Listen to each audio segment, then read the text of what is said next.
Okay. So, Black Belt Rhett and Guitarist Marcos have been kicking my ass in the calculator, but I think I have something figured out.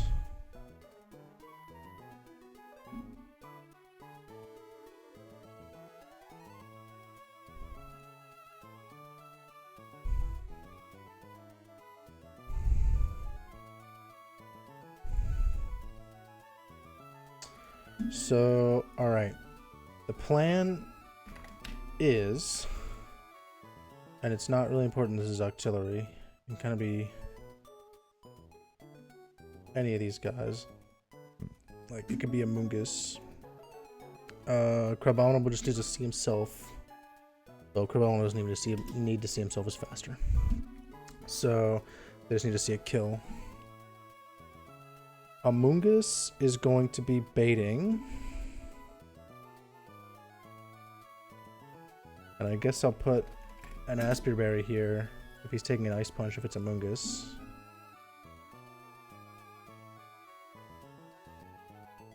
Actually, no. What am I saying? It literally doesn't matter. This guy's gonna be holding no item.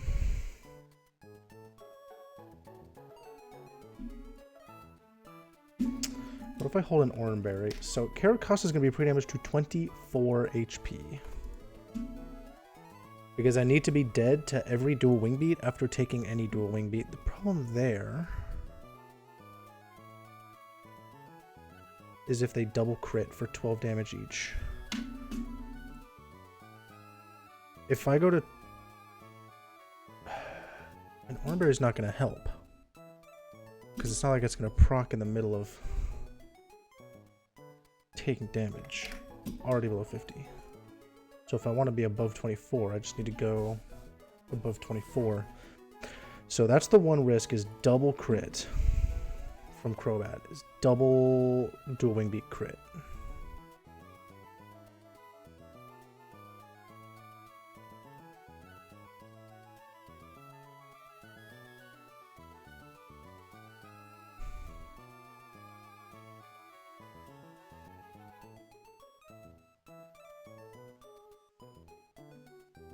So the general plan is Amoonguss is going to bait dual wing beat plus anything from Crabhammer. Dual wing beat range is in Crabominable range.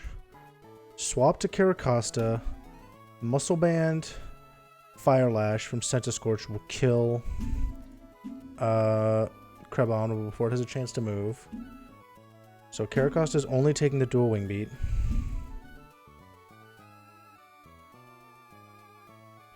Taking both is a dual wing beat, 12 damage minimum.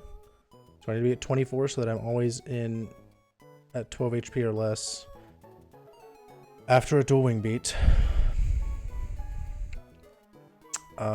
Because Caracosta is always dead, they get fast killed by Heracross with any of these moves. Doesn't really matter. I believe that. Make sure. So fast kill is going to be plus 12 or plus 14. Protect.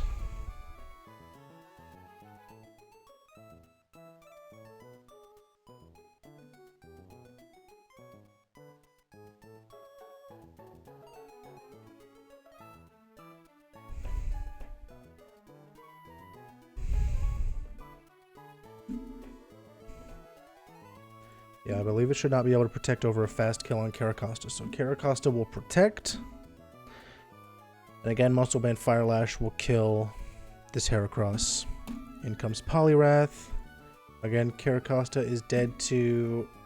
If they're at 12... If they go below 9 HP, they can out Ice Punch. Which is not ideal.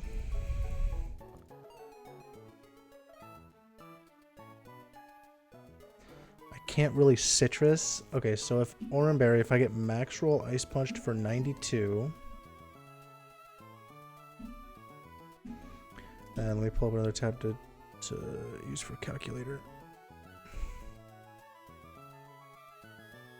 But if Torterra starts at 143 health, gets hit by a max roll Ice Punch for 92 damage, And then gets double max rolled.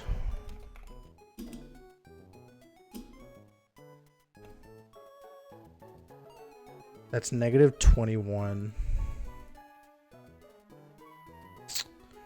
So an orange berry would not cover that. It would need to be a citrus. The problem is then if I get mineral drain punched for 28 damage.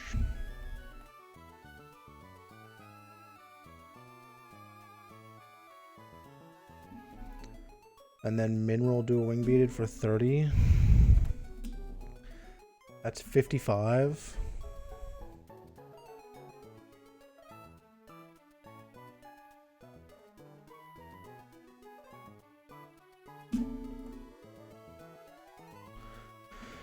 That does leave me at low enough HP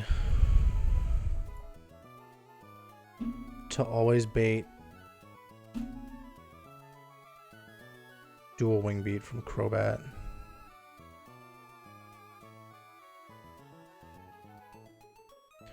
So the thought is, let me go back over where I am here. So I'm killing you turn 1. Turn 2, you die while Caracosta protects. Turn 3, I'm thinking double swap. Centiskorch slot into Togi, Caracosta slot into Torterra. Togi can...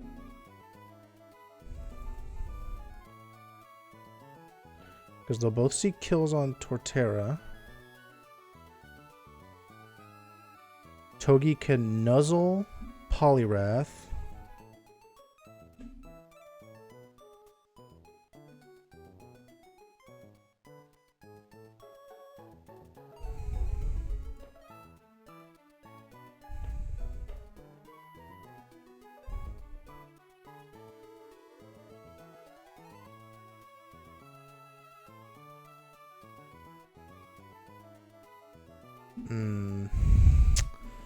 I don't know, it's seeming more and more like this isn't gonna work. Because if I min roll the nuzzle for 24, we're down to 104. Yeah, 80%.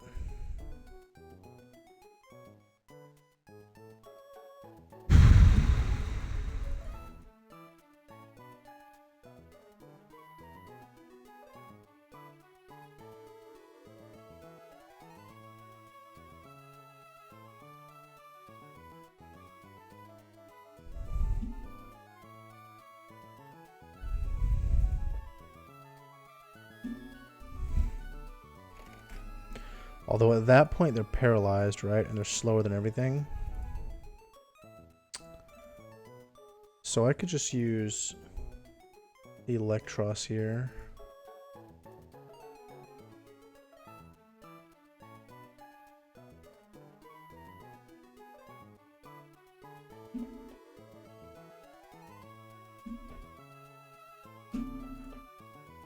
Yeah.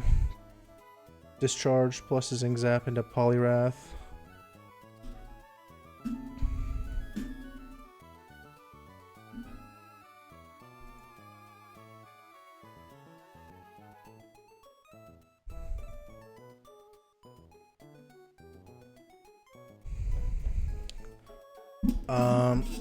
I tried for so long to work out like a triple bait line where I kill the Crobat and then the Noivern, and I just could not get it to work. It would have been like Muscle Band, Ice Punch, Electros, 2 turns Crobat. I have nothing that can one-shot this Crobat. Literally nothing. Octillery and Walrein can't, even with Never Melt Ice. So, Ice Punch, Muscle Band, Electros can 2-shot Crobat and 1-shot Noivern. So my next kind of plan was to... so I lead Centiskorch, who has damage to make Crabhammer and Dual Wing Beat. Torterra takes both of those. And always baits a follow-up Dual Wing Beat. Plus... Ice Punch or Close Combat. The problem is looking for something that takes dual wing beat from Crobat plus an Ice Punch or Close Combat from Abominable.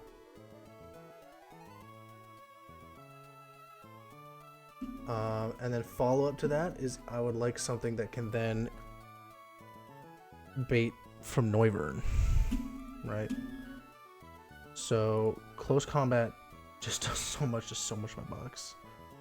Ice Punch destroys Amoonguss. Close Combat destroys Octillery. Ice Punch destroys Executor. Close Combat plus Dual Wing Beat doesn't even need to always have crits. That it can just kill. So with crits, it can kill through a Citrus Berry.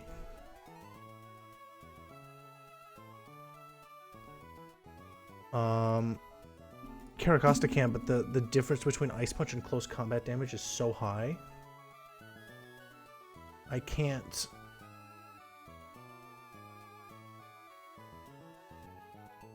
I can't reliably bait something from Noivern always. Because if I'm putting myself low enough to be at 46 HP, and I am at minimum taking 12, that's 58, and at minimum taking another 15, that's 73. I'm actually literally always dead to Close Combat if I take... So there's literally zero way to reliably bait from Wyvern.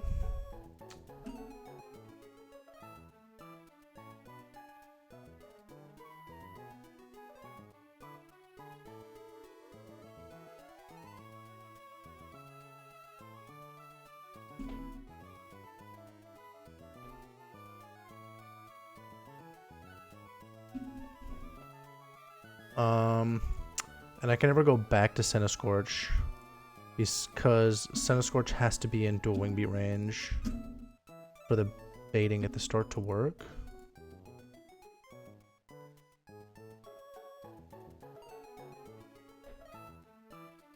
And it's just too much damage anyways. Centiskorch just straight up dies to every combination of the two. So with Citrus Berry, they're dying to crits.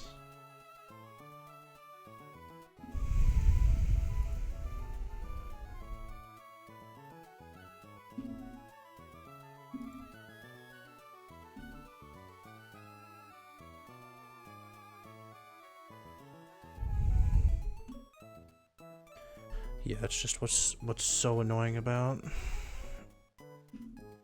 killing this Crobat that I've just got nothing to one-shot this Crobat. I've got no Crawdaunt. Sorry, not Crawdaunt. I have no Clawitzer to one-shot with Aurora Beam.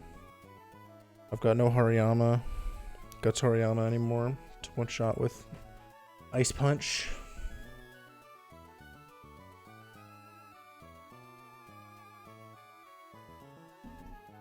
Like, you can one-shot Abominable, but you die every time to dual wing beat, so I can't bait away from you.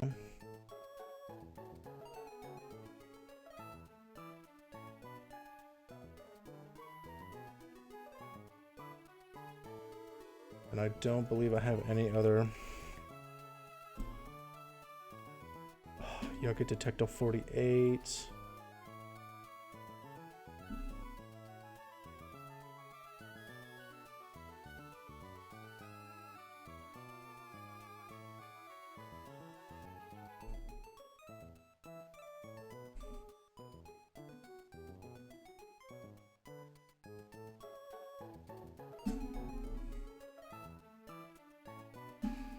Like, my other thought is lead Crawdaunt, or not Crawdaunt, lead Caracosta.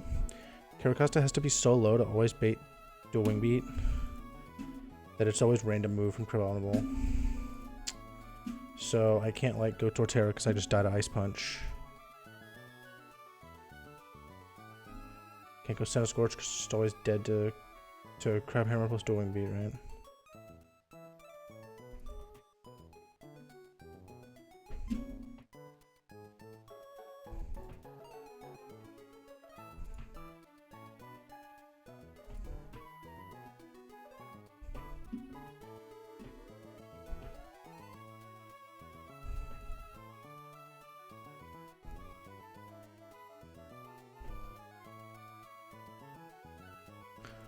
Seismitoad could always bait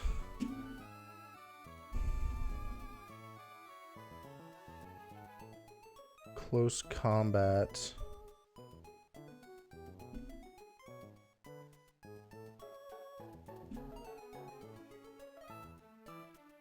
So if I'm Seismitoad starting with 150 HP, what if I pivot into Seismitoad? So I start Centiskorch. So Seismitoad is switching in on a minimum of 48 and 44. So I'm always at most at 58 HP, which is outside of dual wing beat range. So I would need to pre-damage. Or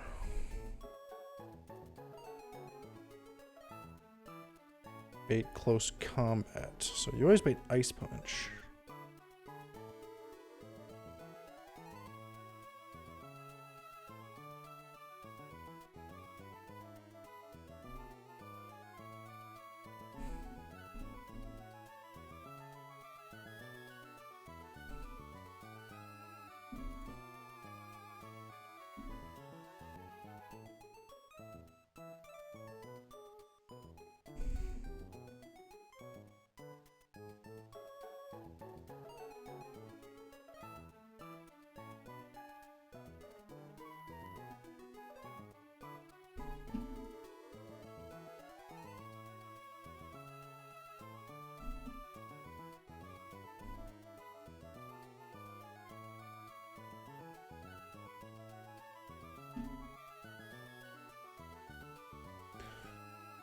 Okay, wait, so what do I need? Because my first thought is like Centiskorch to Torterra. That's what is happening on the first turn. Second turn, Torterra is going to something that takes close combat or Ice Punch plus dual wing beat, and then baits something from Noivern.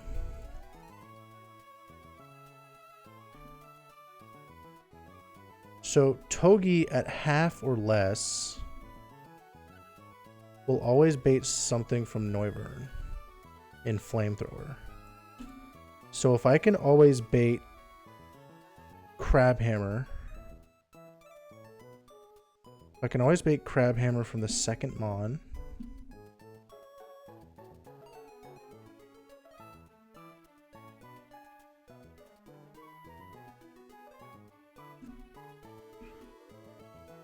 Who all baits Crabhammer? Is it just Centiskorch and Talonflame? It is.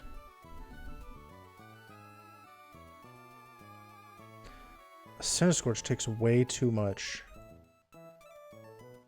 from dual wing beat to be a pivot into it.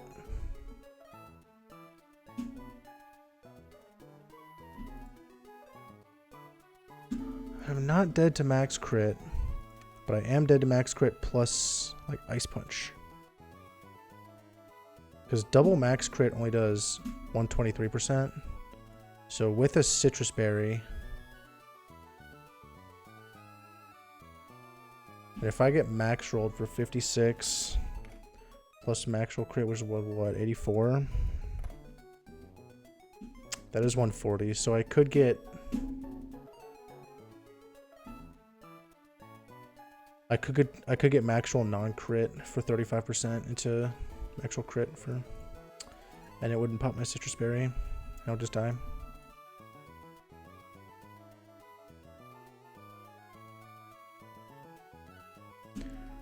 So it kind of has to be Talonflame, huh?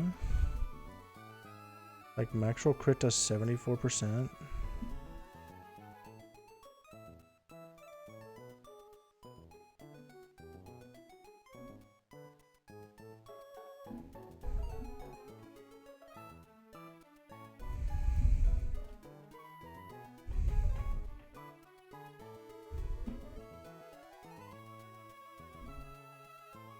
If I put obstacle in that low, it doesn't always bait close combat. I need some baits close combat. at the same range that they died at dual wing beat. Artillery can do that. Artillery. 3 damage down to 31%. Down to 38 HP. 38 HP always baits dual wing beat and always baits only close combat.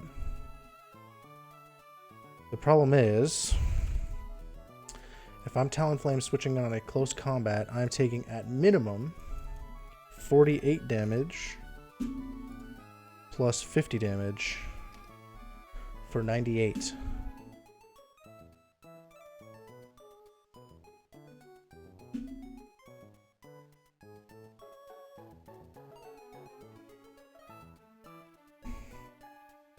So 121 minus these two go minus 23 plus 121 over 4. So if I hold Citrus Berry, I go to 53 HP. That's after the minimum amount of damage I take. That gives Crobat about a 75% chance to see a killing roll. And you'll obviously always see it with Crabhammer.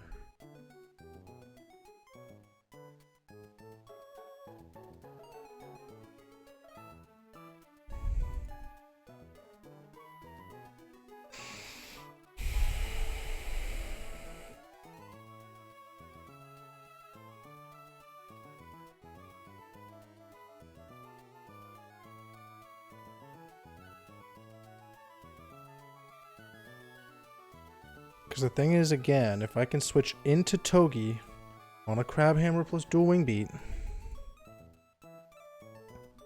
I can bait from Noivern. Just like, not Walrein, but like I can swap to...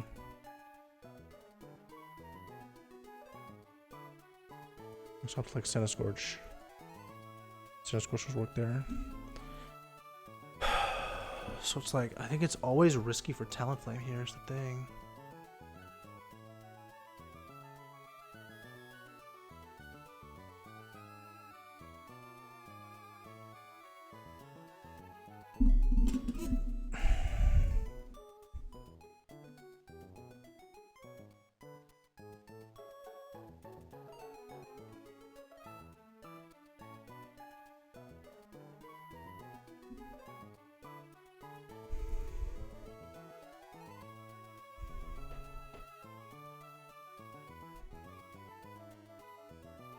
And in this line, I would probably have Borrelium in the back, right? So I would swap 1/2 to Talonflame while you kill... Well, you can't even kill him always. So in this line, I wouldn't have...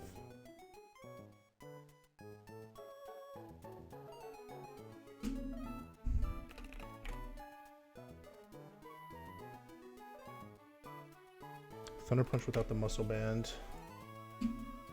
Could do it. Okay, so I could use the Muscle Band on you. Well, no, because then Thunder Punch wouldn't be able to kill Noivern. It has to be Ice Punch.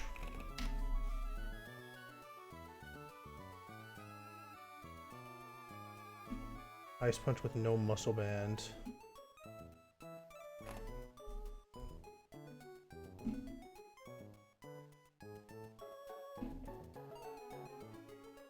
Yeah, it's only like a 50% chance to 3-hit kill.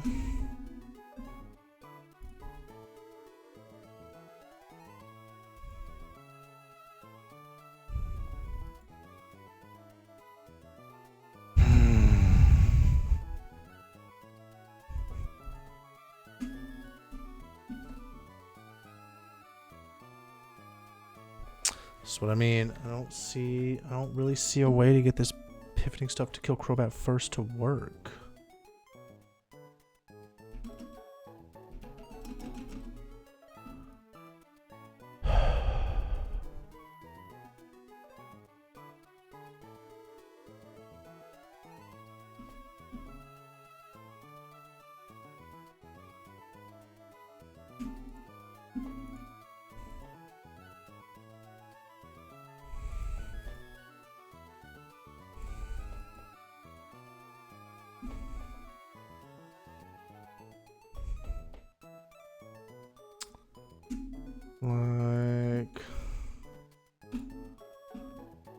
Like here you have the same, basically the same attack stat there.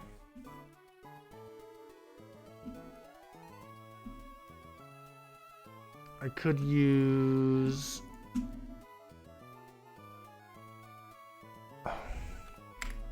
No, I'm being stupid. So I could use Never Melt Ice for Ice Punch. I'm being ridiculous, because then I can still have the Muscle Band here.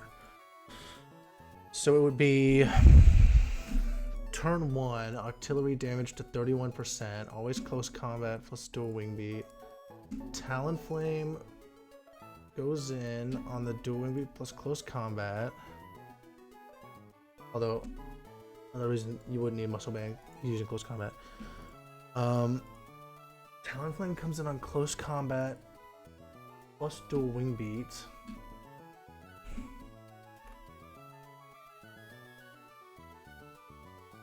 Like, I'm at 121, taking minimum 50 plus 48.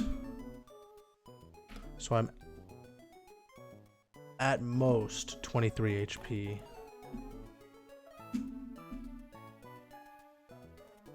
Minimum 48, minimum 50. I'm at 23 at most.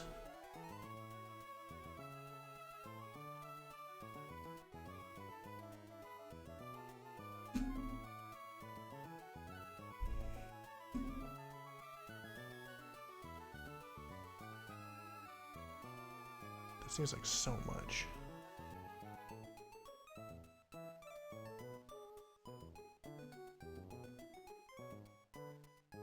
$41.3 plus 39.6.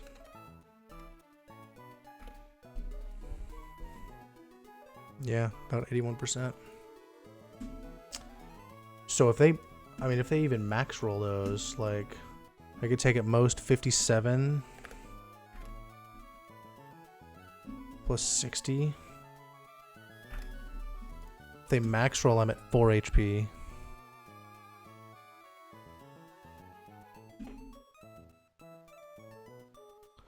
Much less with crits. If they crit me, I'm dying with Citrus Berry. If I go Citrus, I am at most left, so 48, 50, and then I go plus 121 divided by 4. At most, I'm at 53 and a quarter, which is actually out of Crobat range to always see the kill. Yeah, 5/16 of these rolls would not see kills in that universe.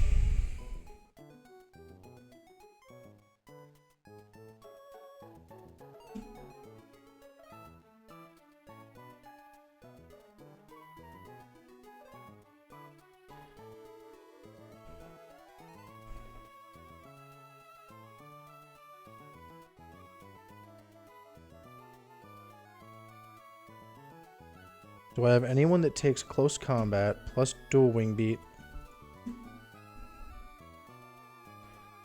and baits? Do I have anyone that can take an ice punch plus dual wing beat? Sorry, that takes a close combat plus dual wing beat and baits ice punch?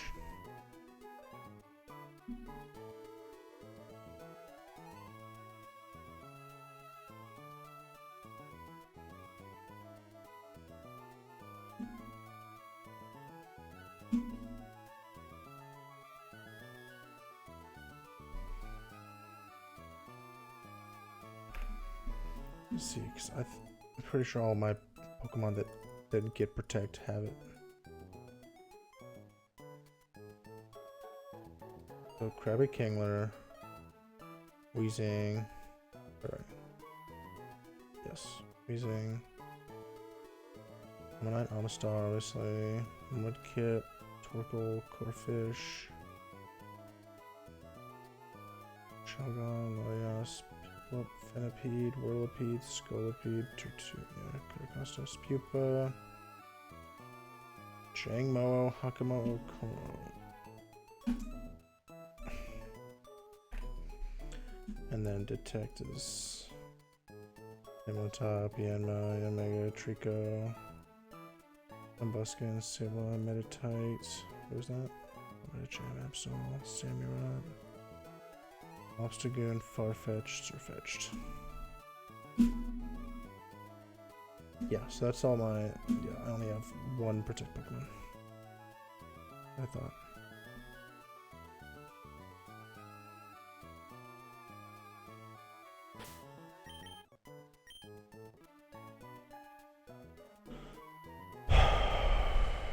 What about someone that baits something else from Wyvern? Executor would bait Air Slash, but I think any combination of two moves from you two is too much damage. So Flygon could bait Dragon Pulse. So let's think about Flygon baiting Dragon Pulse. Flygon can switch in on Crabhammer and Dual Wing Beat, which is the same thing I was just looking at Togi switching in on to bait.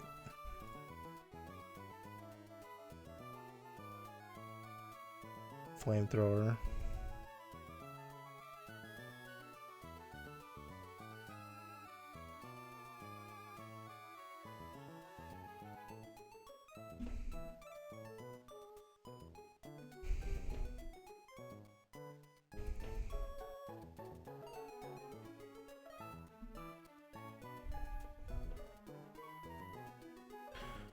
Caracosta could switch it on like a Ice Punch or a Crabhammer and bait Dragon Pulse. Okay, so Caracosta to bait Dragon Pulse would need to be at 46 HP. Dual Wing Beat does between 12 double min roll or 24 from Dual Wing Beat with a max roll crit.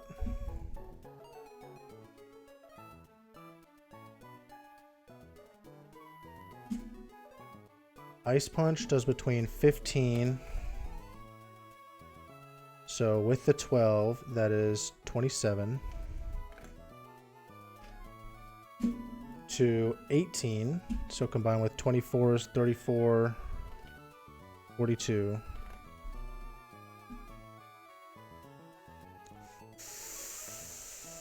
That's a 15-point range between mineral and max roll crit, which is wider than the Dragon Pulse range. However, I just need to wind up below 46. 46 or below.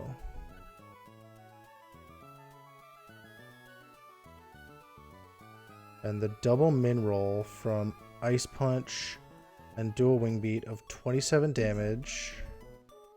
So 46 plus 27 gives me 73. So a 73 HP Caracosta. And that's out of the 42 double max roll crit. Like triple max roll crit. So if Caracosta can switch in on Ice Punch plus Dual Wing Beat.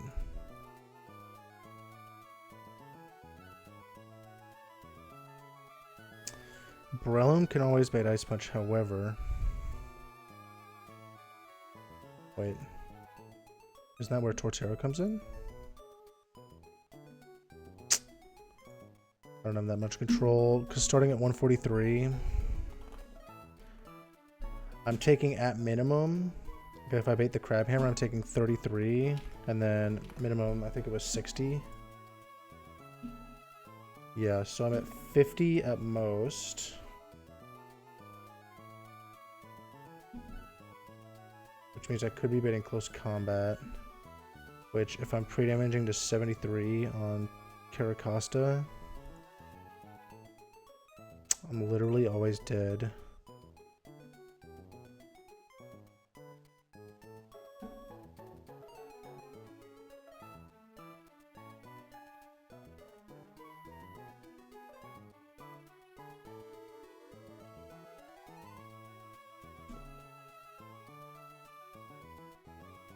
What about Flygon? So Flygon to bait dual wing beat needs to be at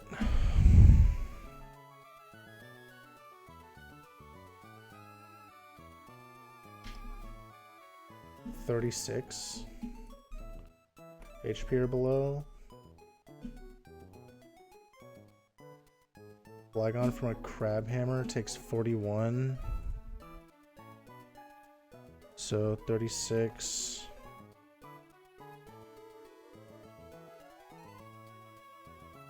Wait, what am I doing? So I'm taking a, if I take a Crab Hammer plus a dual wing beat, I take 36 minimum. Plus 41. So I'm taking a minimum of 77. So I go 120 HP. I take 77. I'm at 43. So I would need to pre-damage down to 113. I need to pre-damage by 7.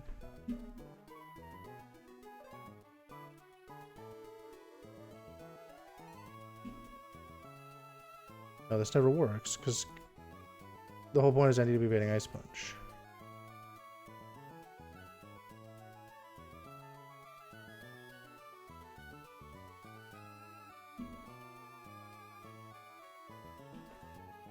Amoonguss just takes too much from dual wing beat.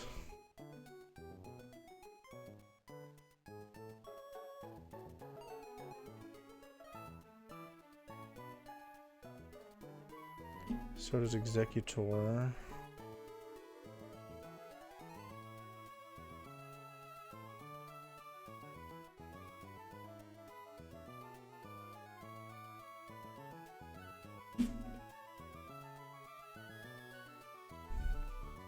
Like, that doesn't really fix that issue.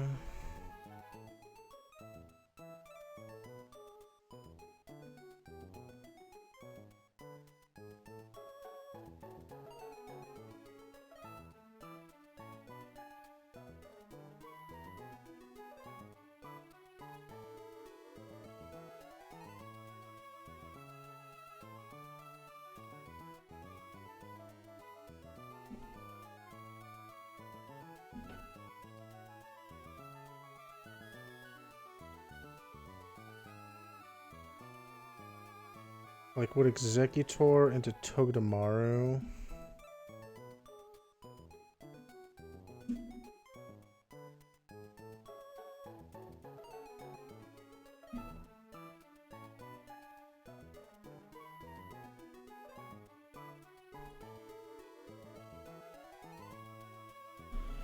Problem is the damage range between min roll close combat and max roll is... well...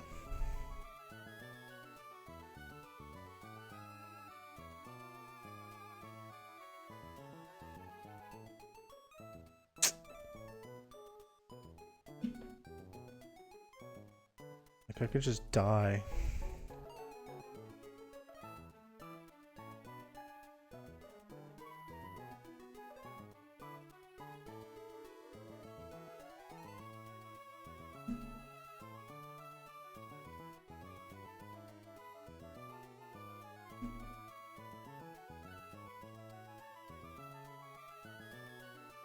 Because I want to end up on Caracosta, like, below 46. End up on Caracosta below 46. So that I bait Dragon Pulse.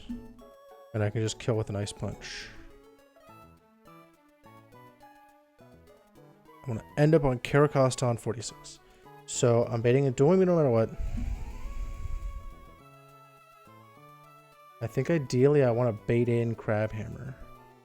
The problem is I don't think I have anybody that baits Crabhammer. Again, here comes you. Your best roll is close combat plus dual wing beat. But didn't we already establish?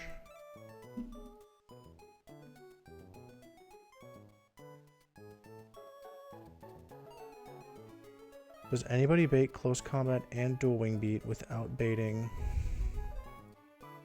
a different random move?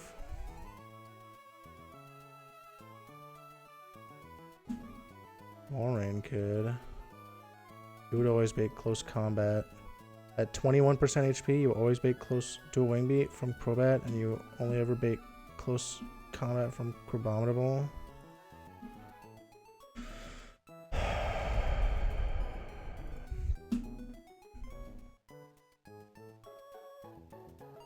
What does Mineral close combat do to you? So 48. And then Mineral dual wing beat, 50. So I'm taking 98 minimum.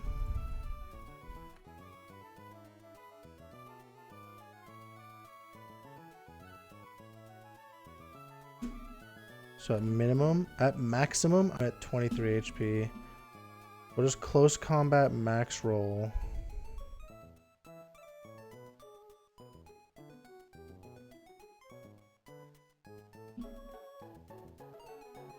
Yeah, I mean, the problem is you just take so much. You're not baiting, consistently baiting.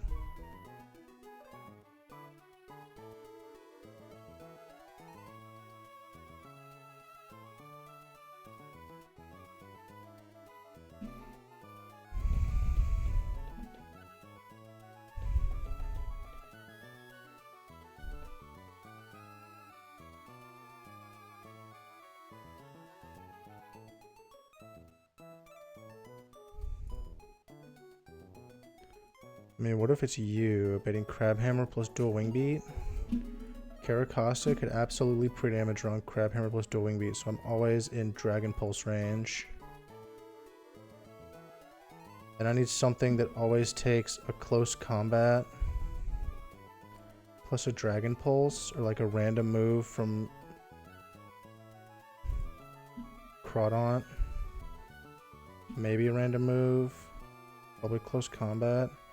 Wait, Amoonguss can absolutely take a close combat plus a Dragon Pulse.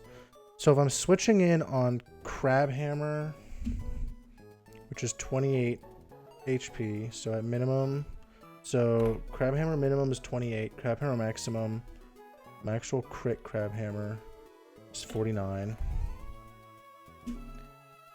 On Caracosta, Mineral dual wing beat is 24, so that's 48 plus 4, 52. 52 minimum. My actual crit is... Wait, no, Mineral is not 24. Fuck.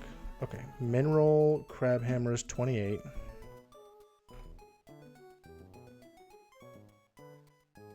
My actual crit Crabhammer is 49.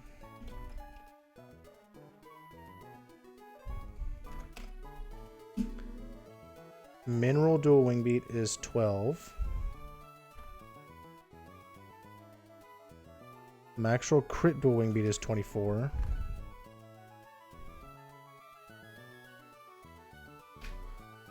So max roll between the two is 73. So Caracosta is taking between 40 and 73. So if I put myself, if I want to be at 46, yeah, if I put myself at 46 HP,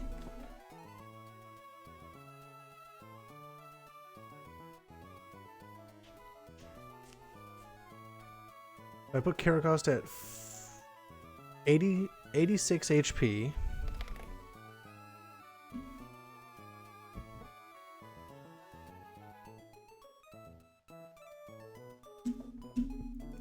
minus 73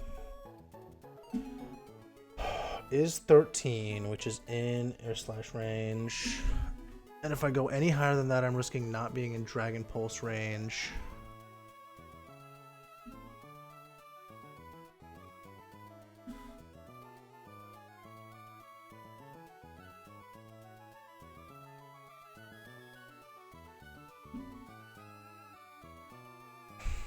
But I'm taking...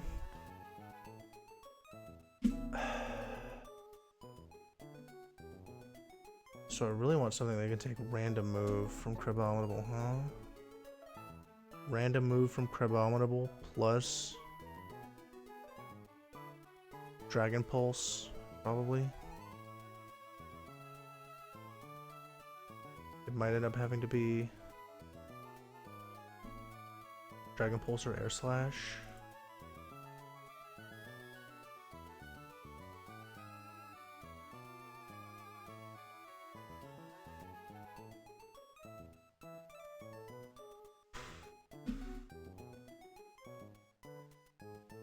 Because if I'm at 86 HP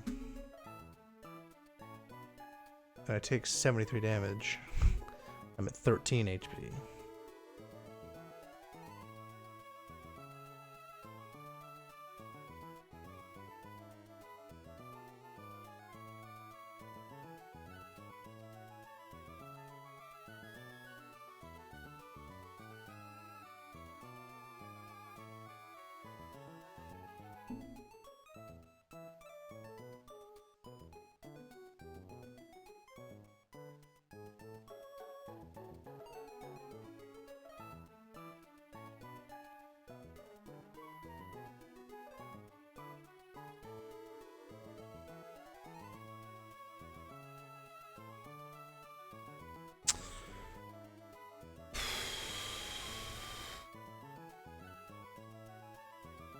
This just don't even work. Wait, this isn't even what I want. So I want to be at... Because this is if Caracas is coming in and protecting on the Noivern turn. Can I bait Crab Hammer plus dual Wing Beat into something?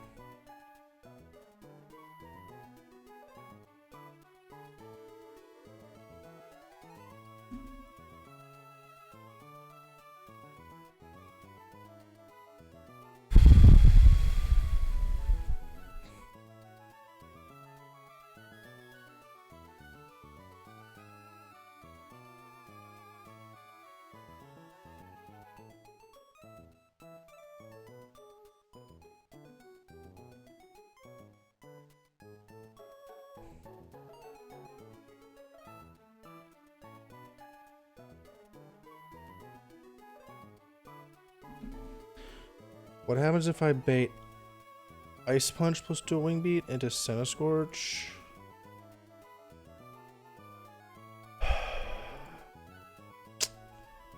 Bunch of crits will always end in me dead. 36. It's 123.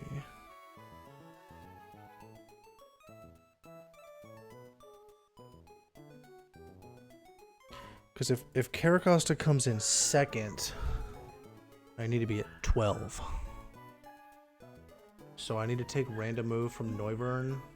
I need something that takes random move from Noivern and Crabominable.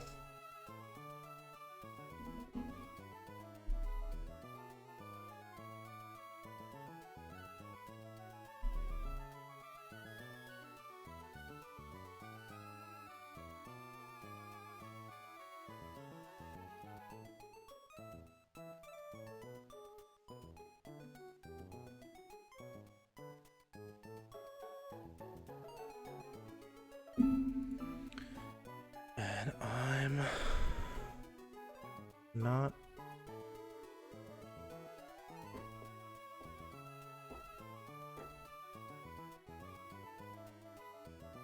sure that exists.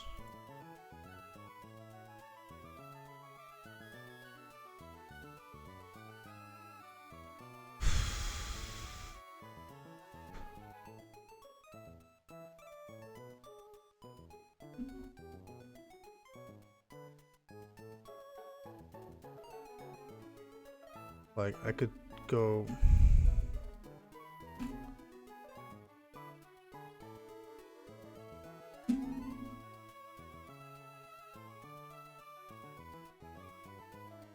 I could go to Amoonguss and hope for the best.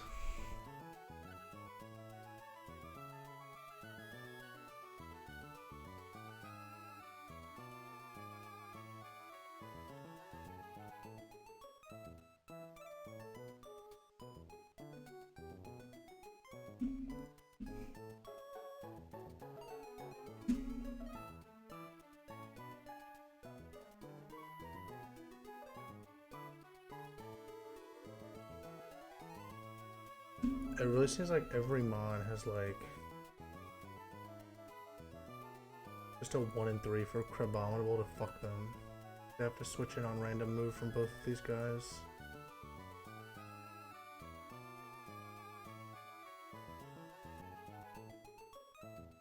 And I can't like fake out Crobat because they're in a focus.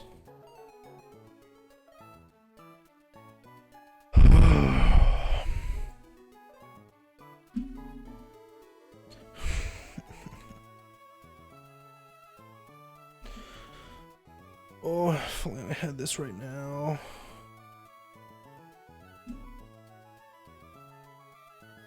I don't think Electro Web would save me.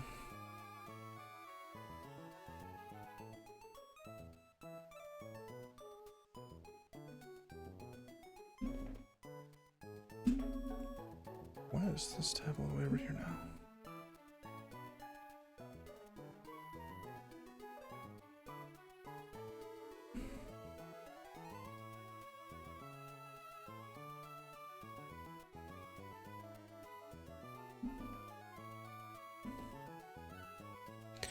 Yeah, I just straight up don't have a Pokemon that can switch in on random move from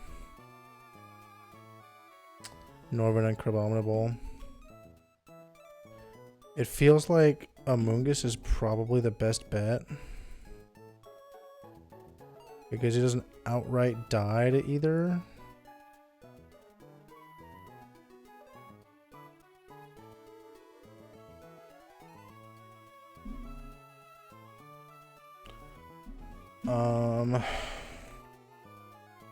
Like if I went and if I went and fished for like a Tentacruel, like a neutral nature, 15 of both heavies.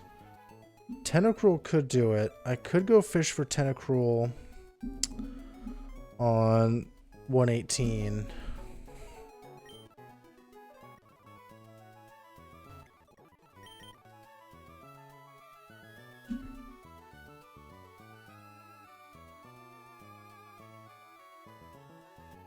Like it's 40% Tentacool. How does a Araquanid switch in on random move from both? Probably not great, right? But Araquanid actually does pretty well there.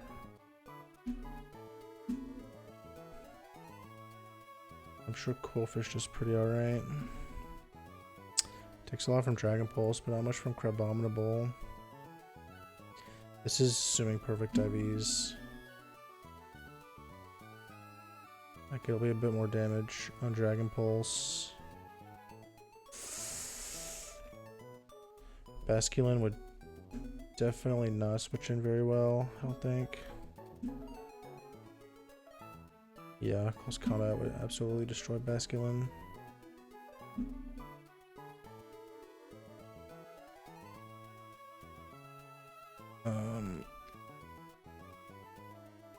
Dragalge would almost certainly not. Ice Punch and Dragon Pulse. Dragon Pulse not that bad, but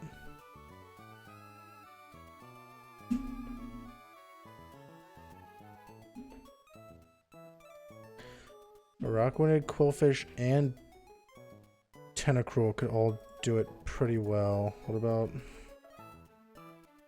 Bruxish? Bruxish takes close combat and all that. Great. Oh, sorry, I didn't actually change it. I was like, what? How is that possible? Bruxish does alright. Slap a Citrus Berry on. So the only one that really wouldn't help would be Basculin or Skrell. Alright. Fuck it.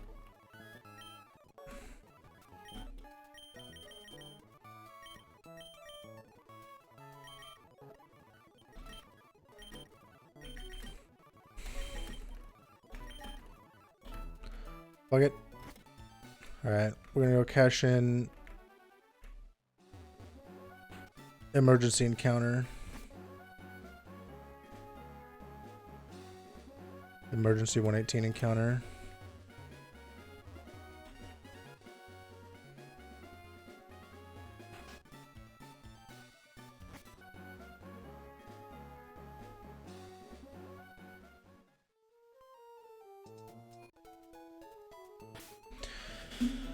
Before I do this, does this even work? Can I get... If I am baited, can I get Caracostus safely in the range of 12 HP? Or somebody else after Crabhammer?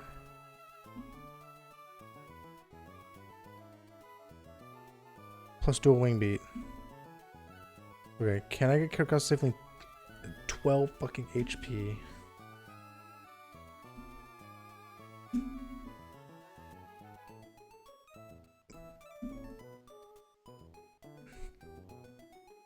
Hold space Ice Punch. So, where are you at? Breloom can always bait Ice Punch plus Dual Wing Beat. So Caracosta can always be switching in on, so Dual Wing Beat. All right, here, Ice Punch minimum damage is 15. Max roll crit damage is 27. That's a big range already. That's literally 12 HP of variance.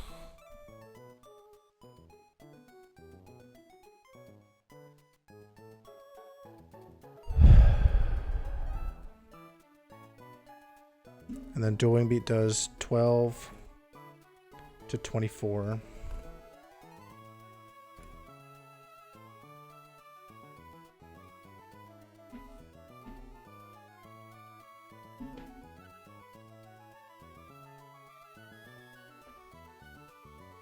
Like, that's just too much variance, right? Because I want to be at 12 HP after taking a minimum of 27. So that's 39. But triple max roll crit will always do more than that.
I think I want this encounter anyways.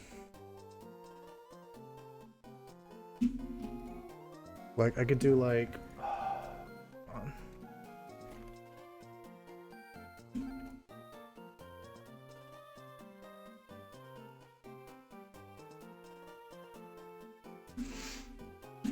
Like, if I go neutral nature, like 15 IVs, just for like middle of the road IVs.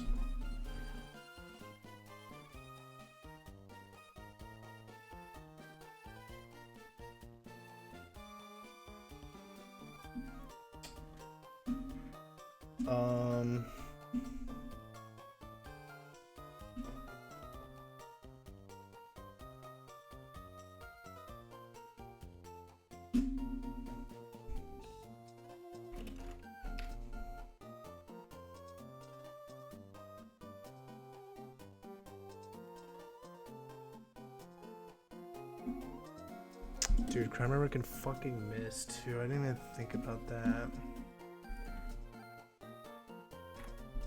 Never mind. Oh, thank you, Dexum.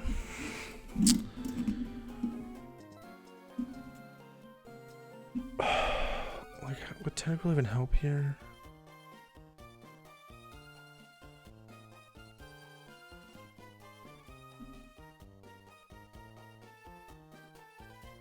Like, Tentacruel average defenses can pre-damage and always bait close combat and Dual Wing Beat.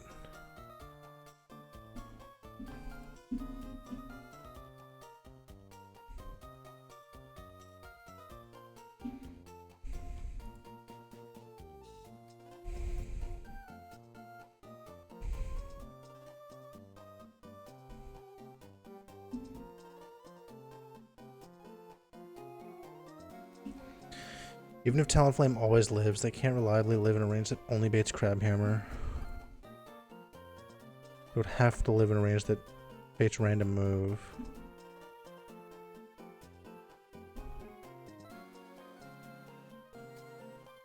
So like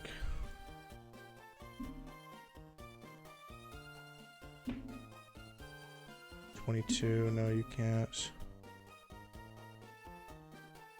So for someone like Walrein who can always bait close combat,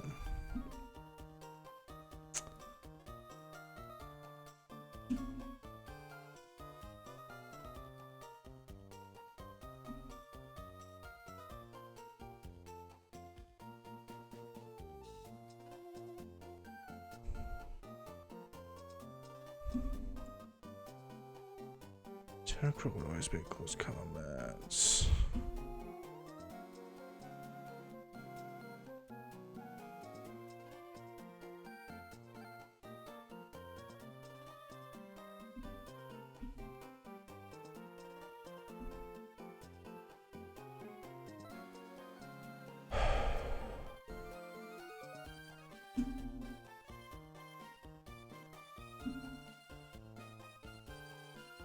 To wind up in a world where Tentacle is switching in on random move from both of these guys.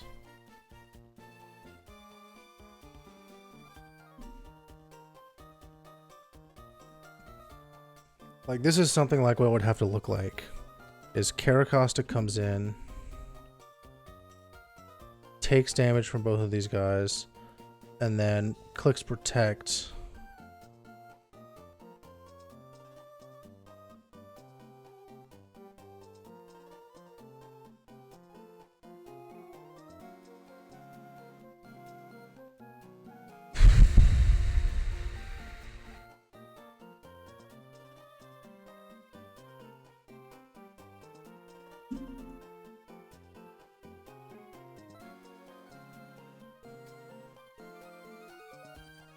I can't switch Karagos in on a close combat because it would just kill. It could just kill.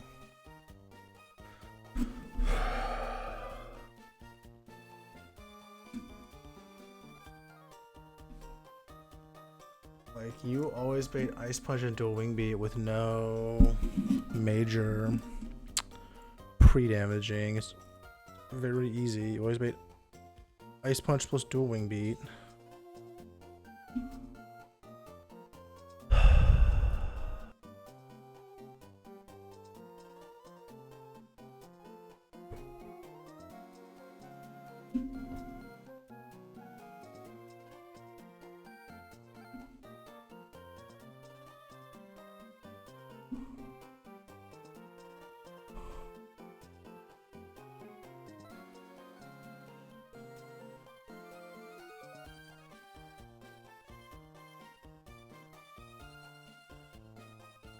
Always Ice Punch plus dual Wing Beat.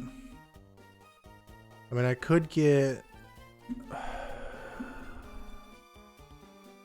So if I want you to be at 32 HP, taking a minimum... So minimum is 32. Max roll crit dual Wing Beat is 62. Plus an Ice Punch, Mineral is 10. Max roll is 19. So I'd want you to be between 1... To always bait close combat, you need to be between 18 HP and 32 HP. Which is a 14 damage range. Taking between 42, it's just too much variance. 72, 81. That's a 39 damage range. Like, it's just too much damage variance. I can't consistently bait something. It feels like what if I bring in? I can't consistently bait something on Torterra because it's always either close combat or Ice Punch. Like, the dual Wing Beat range requires me to be in close combat range with Torterra. I can't switch in Centiskorch because I can just die to dual wing beat. I can literally just die to solely dual wing beat by itself. The dual wing beat range on Obstagoon requires me to be in range of random move from Crabominable. Same thing for Flygon. Same thing for Seismitoad. What's not the same for is you. But I can't switch you in because dual wing beat does too much damage. Artillery 31. I could bait only dual wing beat plus close combat, but that's only lead. The damage range is too. What did I just click on? There we go. The damage range is too wide.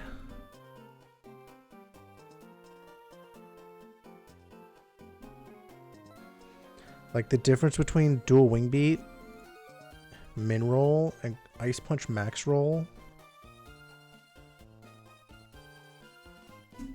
Dual wing beat min roll is 48. Ice punch max roll is 30. That's 18 damage range that I have. So 22 to 39 is almost the entire. It's like the entire discrepancy. Much less the discrepancy in dual wing beat, the damage range. So I can't reliably put myself switching in artillery to only bait close combat and dual wing beat.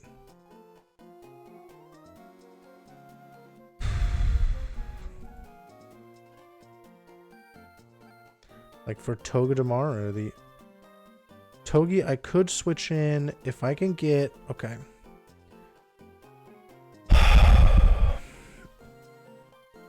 If I can get Togi in on the turn that Crobat dies,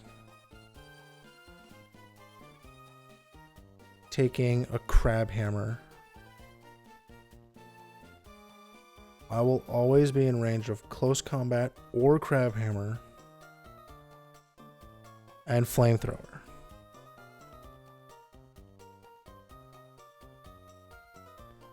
So if I'm switching to Togi on the turn that Crobat dies,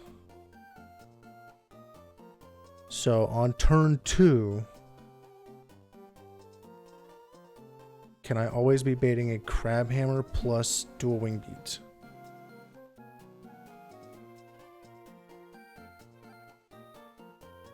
Or sorry, an Ice Punch plus dual wing beat.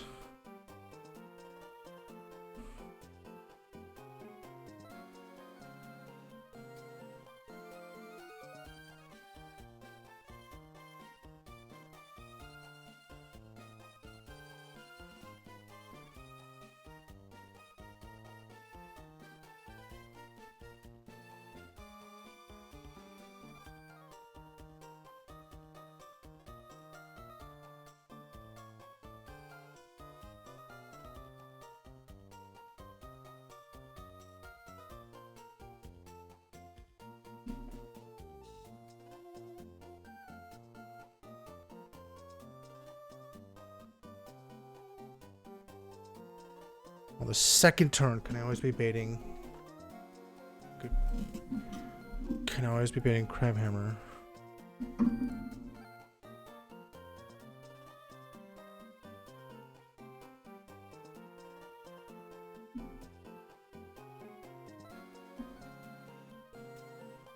I want something that switches in on a hit from Crabominable and then always baits Ice Punch or Crab Hammer, so that I can always switch in Togi on that. Ideally Crab Hammer, but it could be either. I think. So something that takes probably close combat.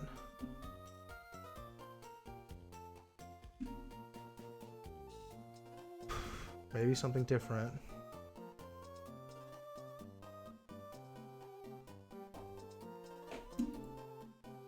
What are my minimal damage takers from you? Thing is, I always want to bait dual wing beat too.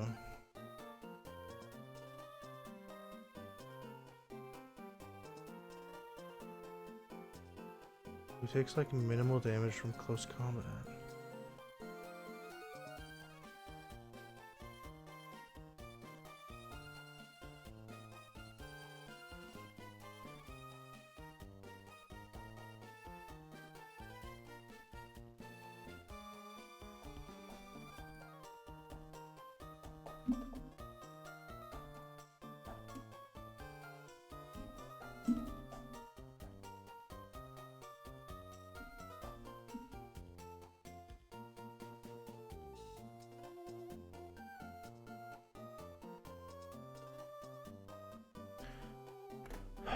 How stupid would it be to take a Mungus? Like if I lead Centiskorch, I do Centiskorch to a Mungus to Togi, and then Togi does something else on like the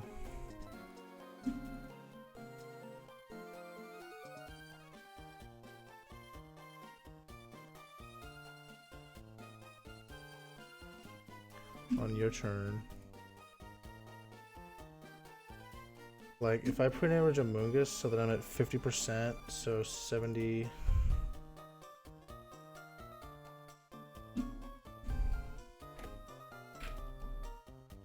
78. 78 times 2 is 146. 79 is 148. So if I want to be at 178 HP after a... Like, if I take a min roll dual wing beat of... So 78 plus 48. 126. So I pre-damage to 126. Like, I take a min roll dual wing beat. I go to 78. Pop Citrus. 157 divided by 4 means I get back 39. So 78 plus 39 puts me at 117. I then take a max roll crit dual wing beat for 84. I'm at 33 HP. Crab Hammer crit can kill me. Okay, well. Sucks. That sucks.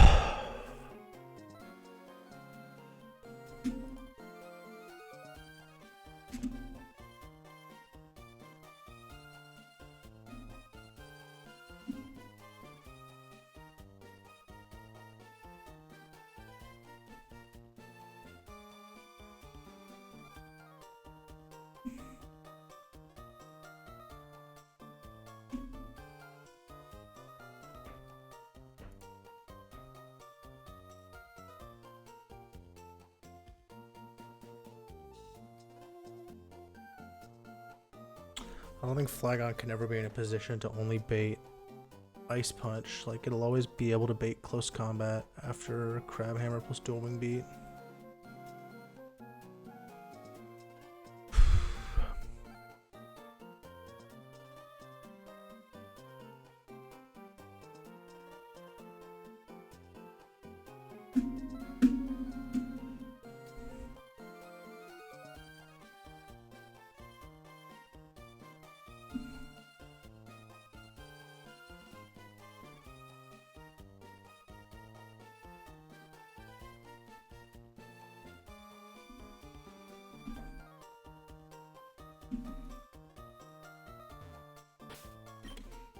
Alright, I'm gonna...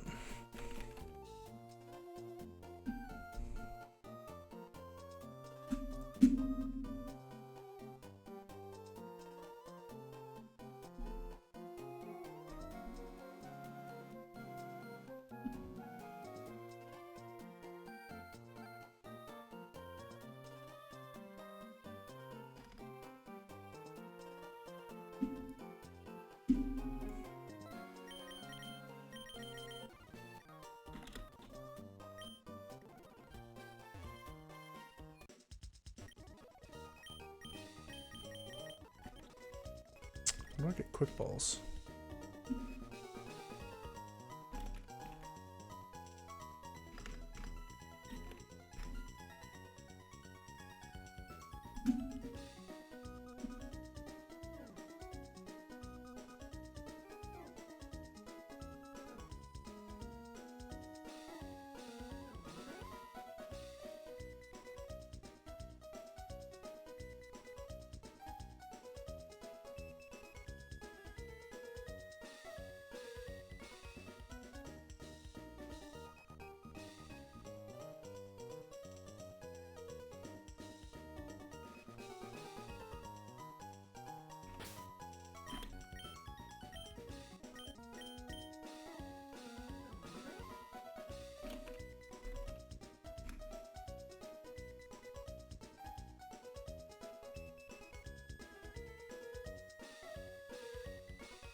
It's like 80% to catch a Tentacool that's asleep at full HP.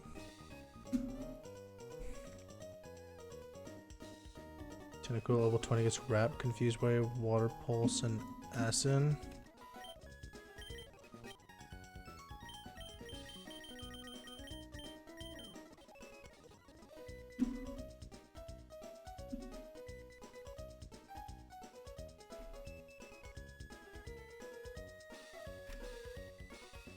Water tag moves that just said I get Water Pulse.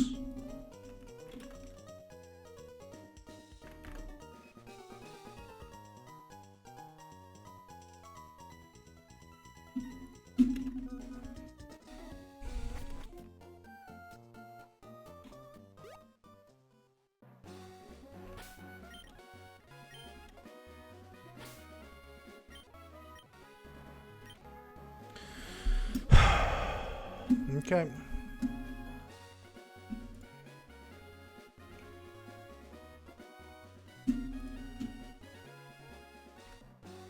Oops. All right. Let's see what we get.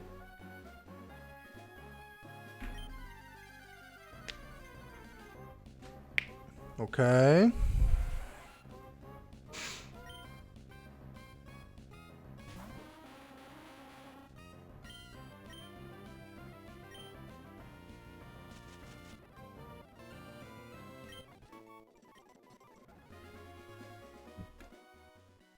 Cool.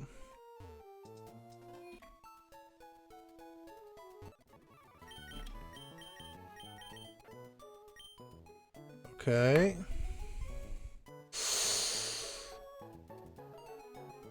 Okay.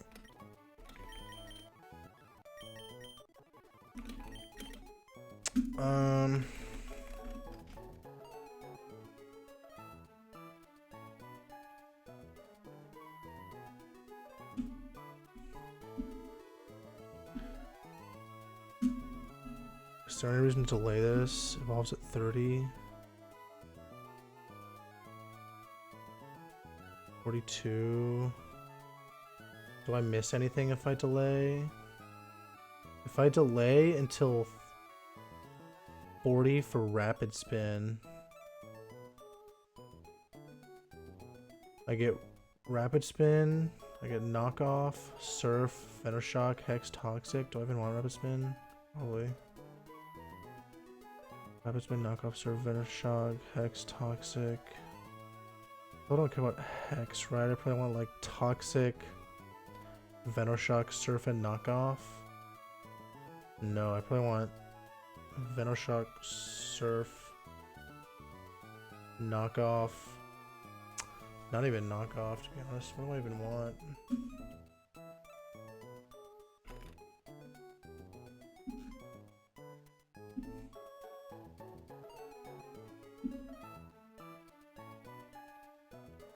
I'd be the only knockoff user.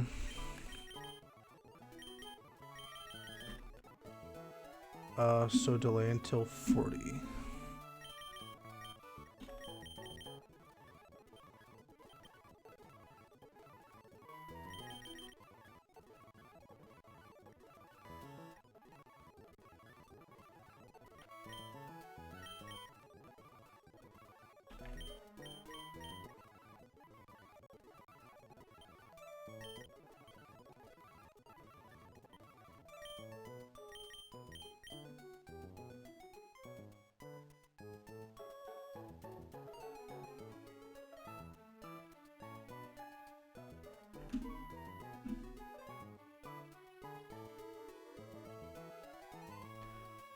Do I even care or not? This dude has 1 attack IV.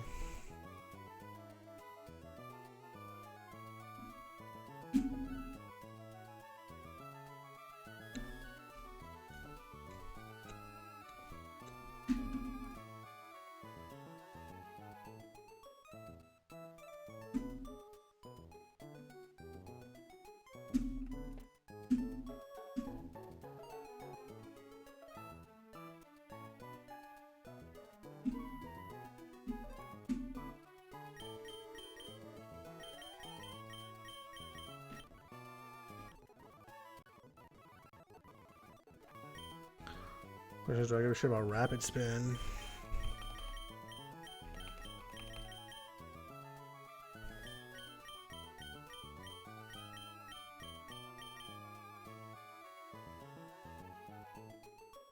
Like, do I care enough about Hex? I already have Obstagoon to hit ghost types.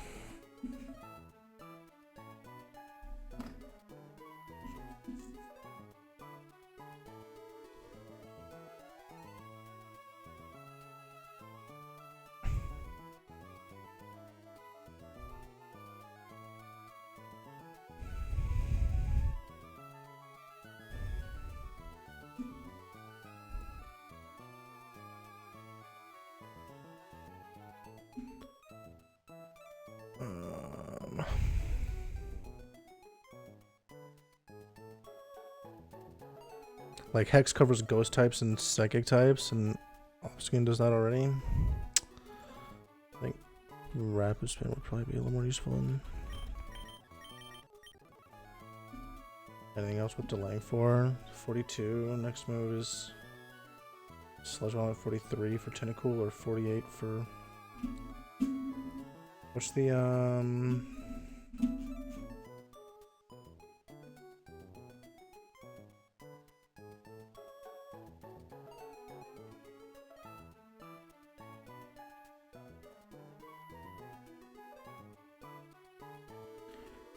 so level cap is 48 for Veto.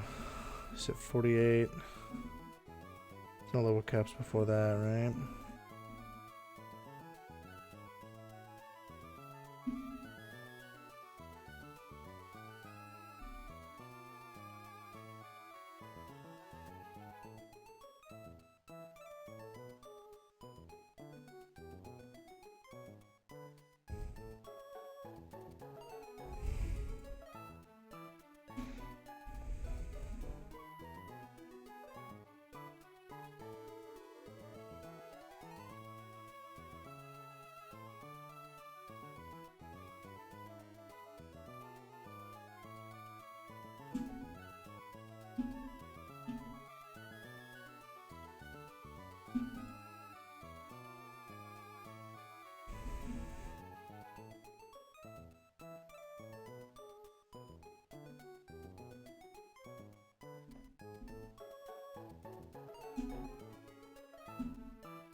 Let's go to, yeah, let's evolve.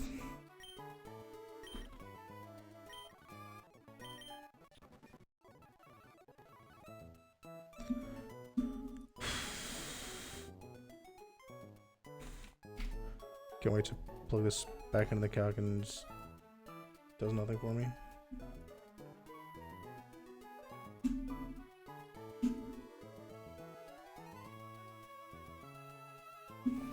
Been here for like an hour and a half just looking at this one fucking fight, dude. This shit is ridiculous. I don't remember what I was doing. So, like, the thing was, if I can get Togi in on an Ice Punch plus Dual Wing Beat on the turn, or a Crab Hammer plus Dual Wing Beat on the turn that Gorda's dying, or if I can get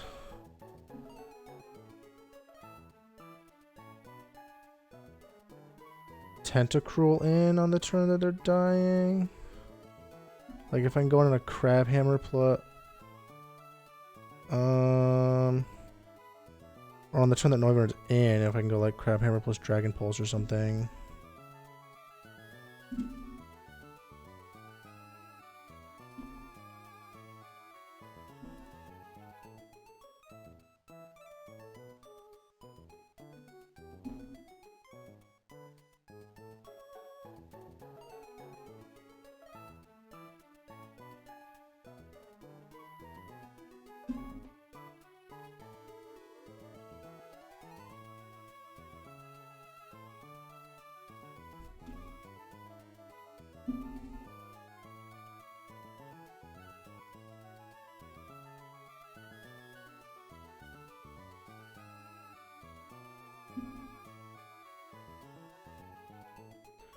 Because it was Octillery could make close combat plus dual wing beat always.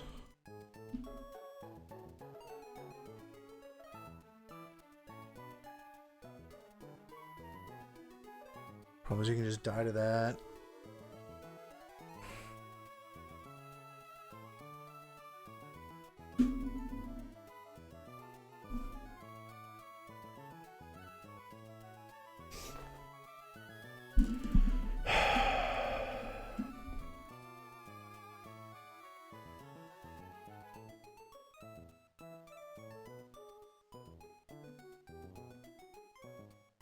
I don't even remember what my thought process was. My thought process was Tentacruel can switch into a random move. Can switch into a random move from Crobat. Plus random move from Noivern. The problem is working backwards. I don't know how to fucking get there. Like... It was like... Togi can switch in on the turn that Crobat is dying if it's Ice Punch. So who takes something from Crabominable and always baits Ice Punch? It can't be Torterra. Torterra is the safest one, but it can sometimes bait close combat, right? So I could switch in on close combat or Ice Punch with like Centiskorch. The problem is Crobat kills him. Like just one crit on any of the three moves in there and Centiskorch is dead.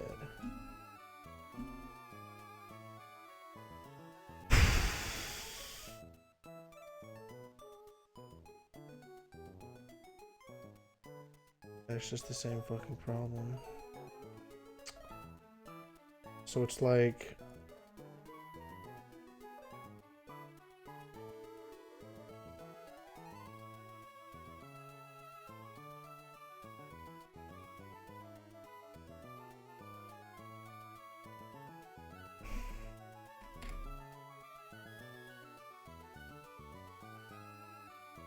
Scale would not be enough.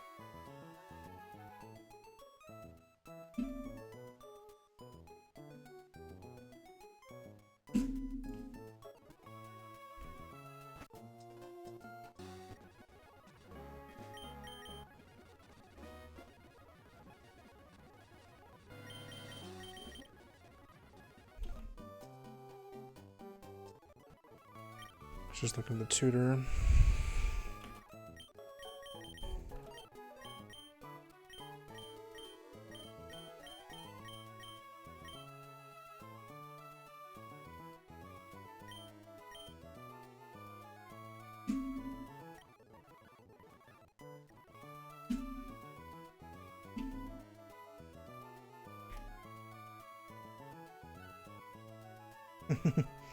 Yeah, that's kind of a meme.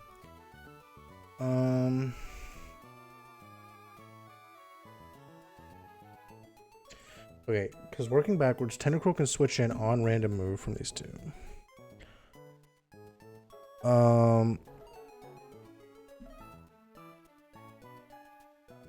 So I need somebody in on the turn that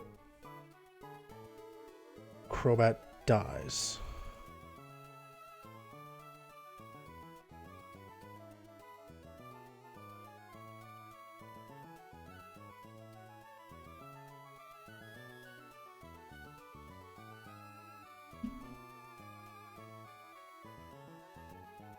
Again, Centiskorch can always bait the combo of Crabhammer plus Dual Wing Beat.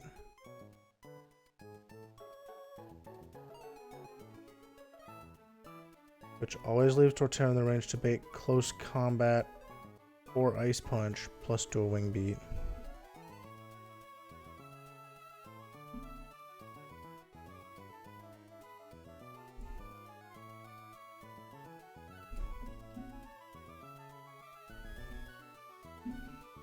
If Tentacruel switches in on that,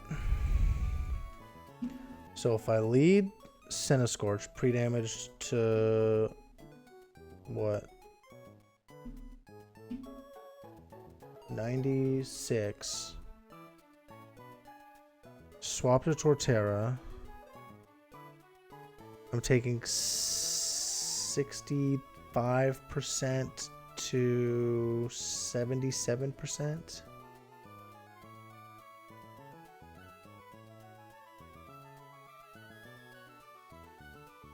Like 35 to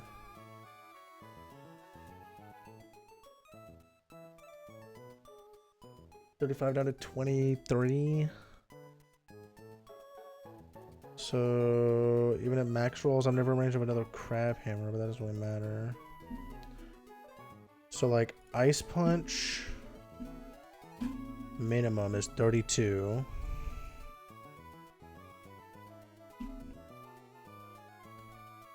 Dual wing beat minimum is 50. So I'm taking at least 82. So 127 minus 82. So at most, Tentacruel would switch in and be at 45 HP.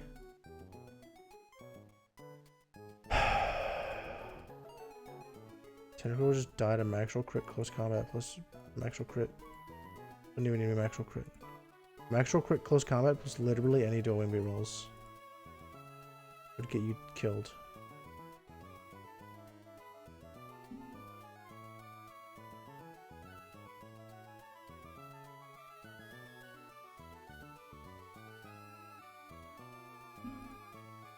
We're back to the same fucking problem. So like, the thought I had earlier would be like, lead Amoonguss in slot 1.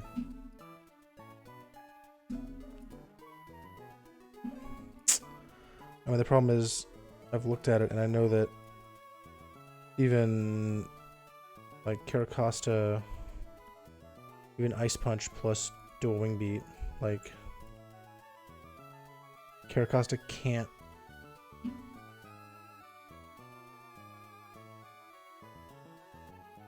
reliably put himself in the... Well, no, this line would...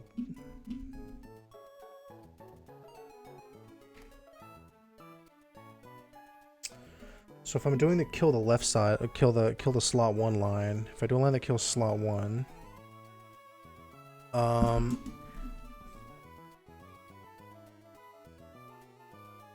it could be, so this line is inherently risky because of the fact that,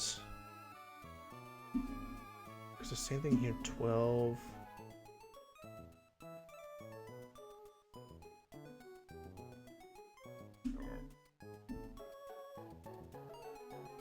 Togi could work.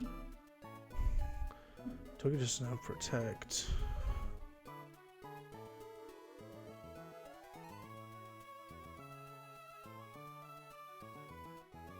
Can Togi work as Caracosta here? Because Caracosta can't switch in, so you don't get to attack because Centiskorch is killing you before you can move. Because they're coming in slot 1. It always baits, it just baits down the line Heracross. Caracosta doesn't work because they need to be at 12 HP after taking 12 minimum. So they need to be at 24. But Dual Wing Beat max roll, double max roll crit can do 24 damage. Togi needs to be at 12 HP after taking 12, so 24. Double max roll crit Dual Wing Beat only does 22.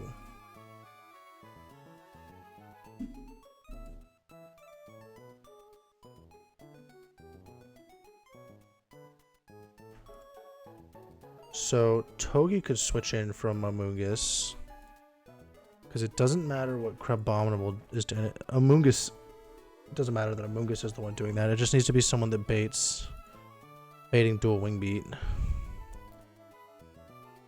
Because Crabominable is dying before it gets to do anything. Heracross comes in. I would need someone that takes a random move from a non-burned Heracross and a Dual Wing Beat. Because it's their first turn, they wouldn't be burned yet. Problem is Facade just too much? 54. Facade is just too much damage for Tentacruel. for Tentacruel. The thing is, like, it's just, again, for Caracostus, too much damage. I can't reliably bait dual wing beat.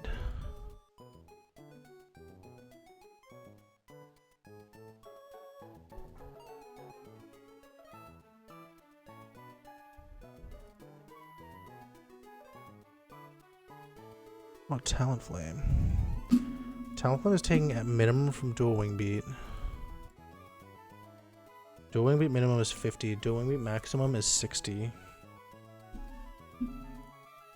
And I just need to be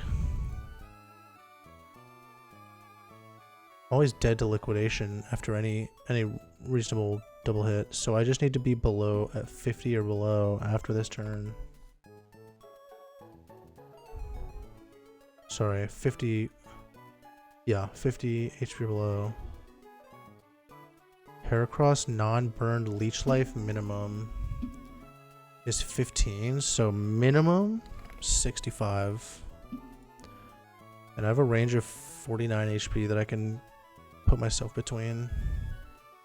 Maximum max roll crit facade is 64.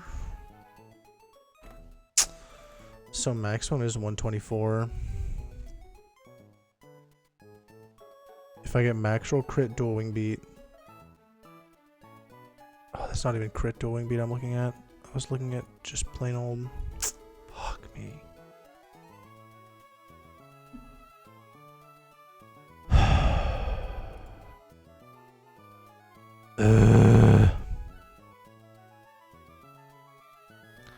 Like, Jesus Christ, bro.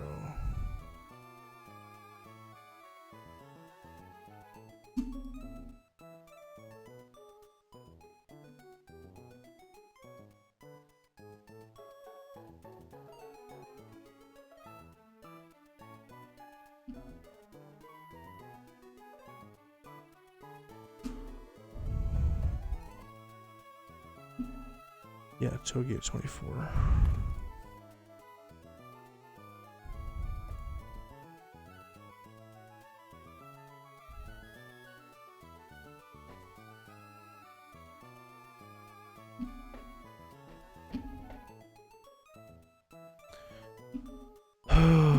What about you? Okay, minimum facade is 28. Problem is max roll crit leech life is so much fucking damage. Like, max roll crit from you is gonna fucking obliterate. Plus 66. That's 151, dude.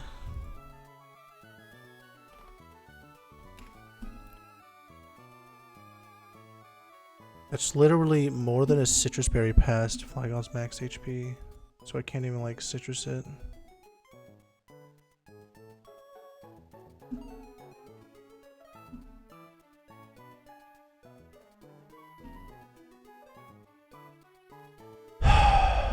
What if it's you? Okay, what's the max roll on Leech Life crit? 82. Double max roll here is 16. So 98 damage. Electros lives, but the problem is I don't... Like, if 99 is the least I can be at, I'm absolutely never baiting. Like...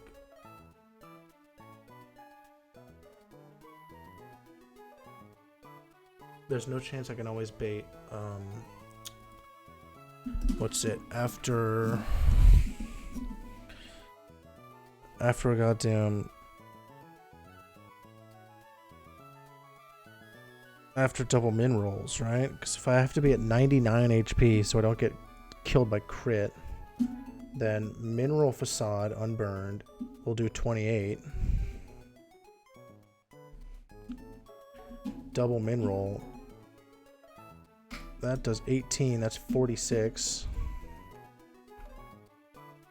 99 minus 46, 53. Not even close to beating to a wing beat again.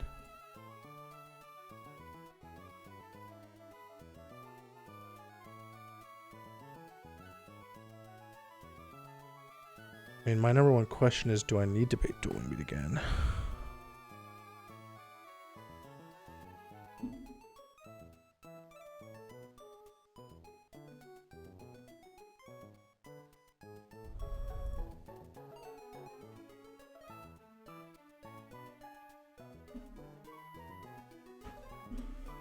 Like, problem is if I'm not baiting kills, I'm not baiting away from Crobat, just clicking Hypnosis into Centiskorch, right?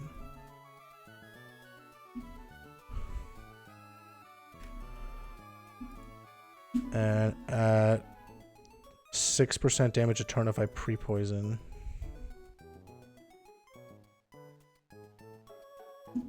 It turns into 136. That's 8 damage a turn. So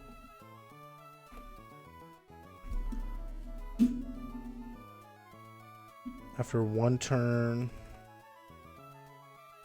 after 2 turns, after 3 turns,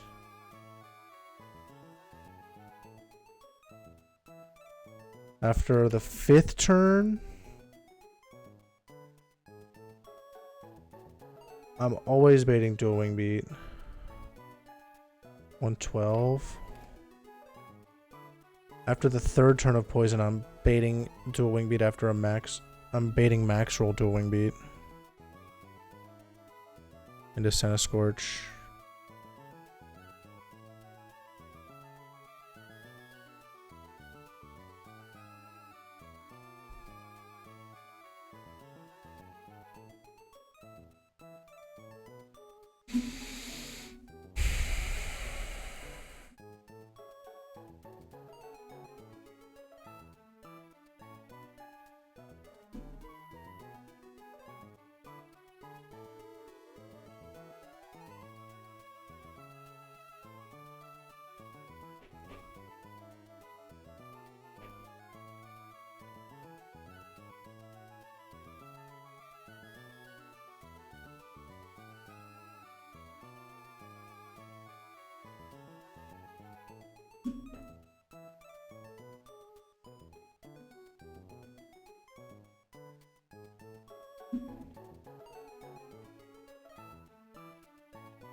I think I'm just gonna have to do something fucking drastic on this fight, man. Like, what did I have here? Caracosta, Togi, Torterra, and then like... And the plan is what? Amoonguss baits, do a wing beat, I risk Caracosta's fucking life. Because I pre-damage to 24, I hope I don't get double max roll crit. That baits in Heracross. I protect, baiting hits from both, while Centiskorch clicks Fire Lash. In comes you. This is fucking, it's fucking random move. What is Togedemaru doing here? Oh, it was Centiskorch swaps to Togi, while Caracosta swaps to Torterra.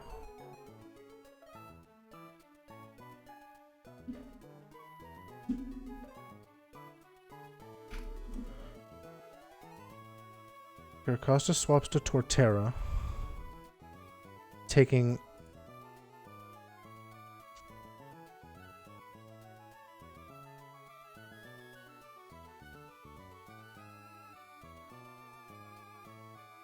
random move from Poliwrath and Crobat.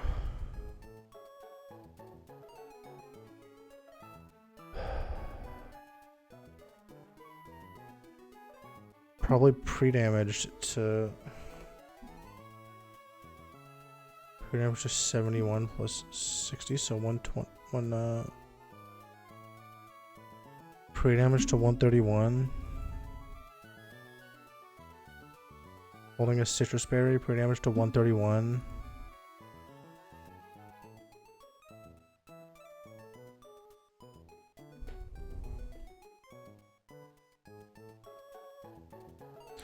My question for this line would be, is there dynamic speed in this game?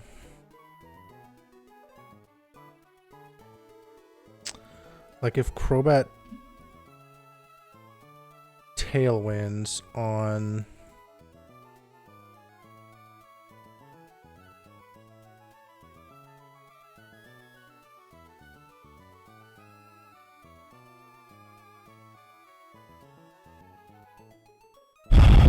If Crobat clicks tail, so you two come in, you take 2 hits. Togi fake outs Poliwrath while Torterra switches to Electros. So on that turn,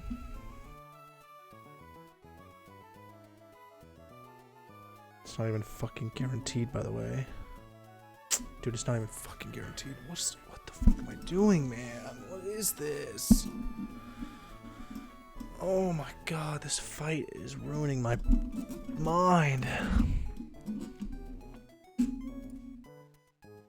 Like...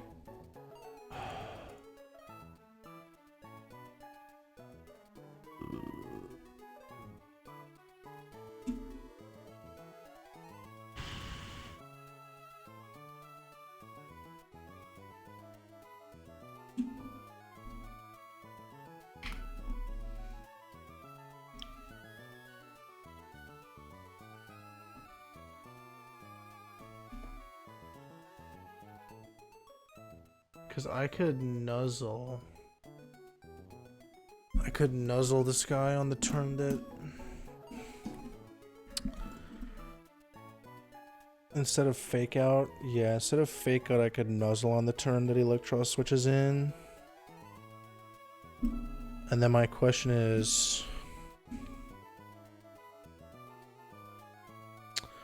Well, if Crobat Tailwinds on the turn...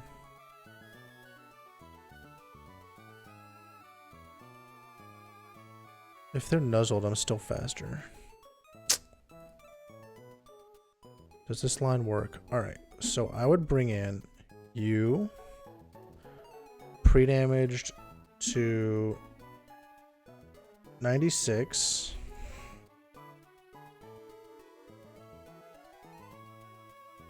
So that it's always dual wing beat.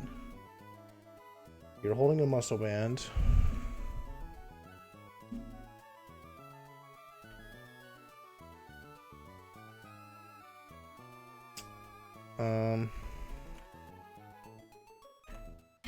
Caracostas will be on 24 HP. That's the only pre-damaging.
That's about the extent of the plan.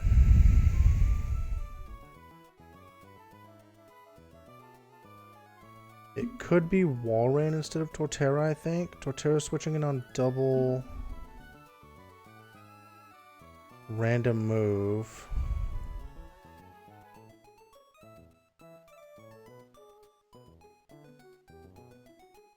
Walrein double random move doesn't guarantee that they go for dual wing beat. But even on the turn, Walrein Swift Terra might make more sense. Because Walrein walls. Or two, like I could go Walrein like.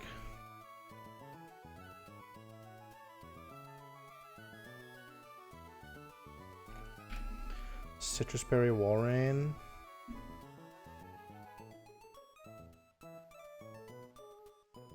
Switch here, switch here. Walrein takes 2 hits. It's always 2 hits because it's coming from Caracosta.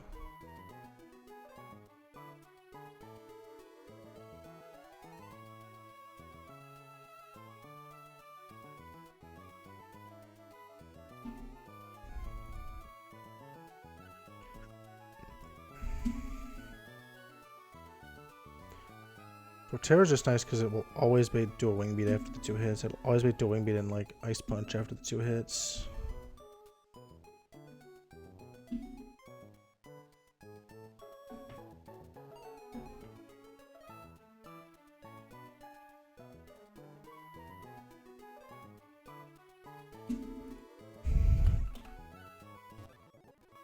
I think I'll go Torterra.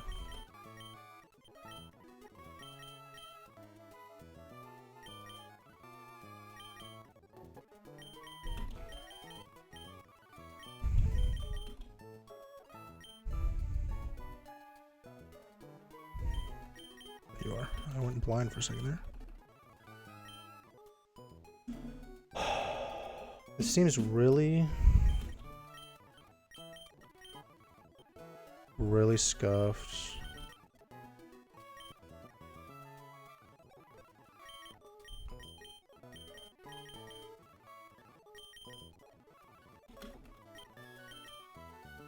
Togi, Torterra, Electros.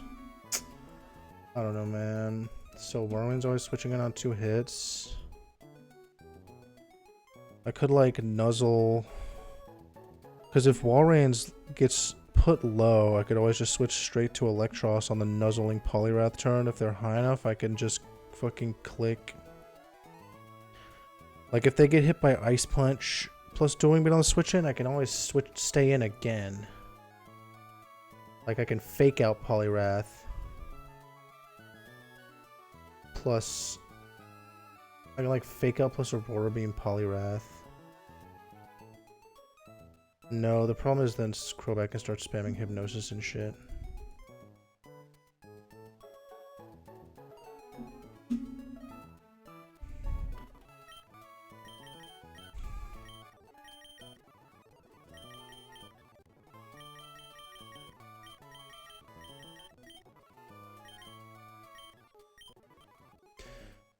All right.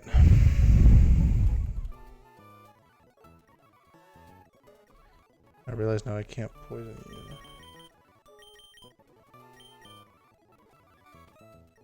Costa, 24 HP.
I'm just gonna fucking burn a Mungus and then switch in on battles.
I just need to get to some HP below 96 that fucking ends in 6.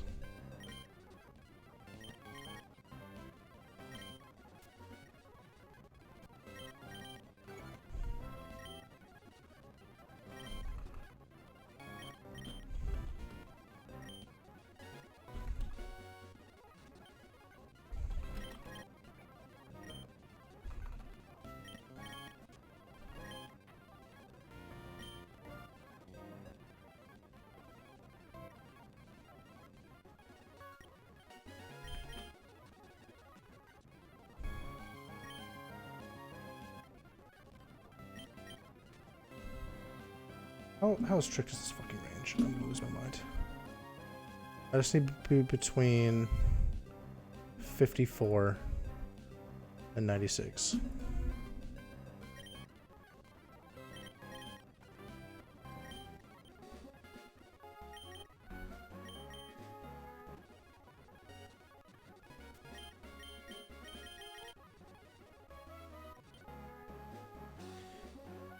All right. Dude, I don't know why this one fucking trainer, double battle, is causing me more heartache and stress than the fucking Cycling Road Rival. I've been here for 2 hours and I've resigned myself to a line that I'm not confident in at all. This one double battle just like completely counters my entire box.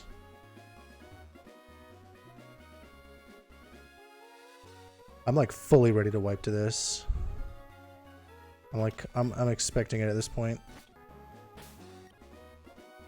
Let me run through the line in my head one more time. So Amoonguss is gonna bait Ice Punch and dual Wing Beat. It doesn't really matter that it's baiting Ice Punch. It just needs to be baiting a fast kill from Crabominable. It's gonna switch to Caracosta, who needs to not get double max roll crit by dual Wing Beat. If it does, I think I just lose immediately, or I lose a lot of Pokemon. I'll steer that if it happens. Although probably if it happens, I should just fucking reset immediately. So Crobat is gonna dual Wing Beat into Caracosta, while Centiskorch outspeeds and kills Crabominable. Because Caracosta is gonna be in slot 1, they're just gonna bait down the line. It's gonna bring in Heracross.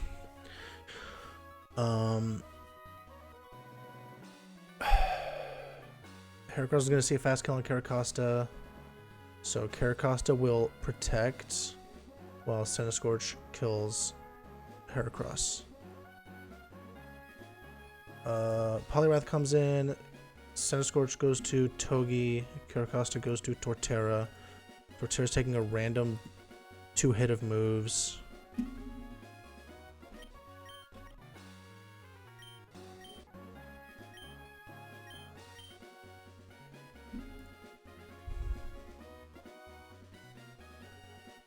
That is probably not Ice Punch, but sometimes is. Dude, wait, if it's Ice Punch, Torterra can die.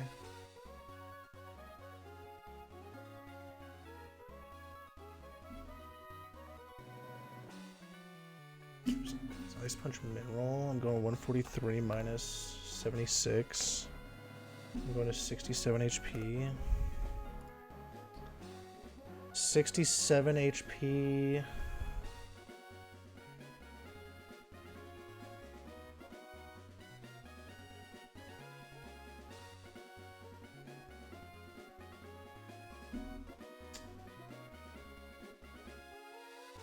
HP. So second highest roll is 64 from dual Wing Beat. Highest roll is 72.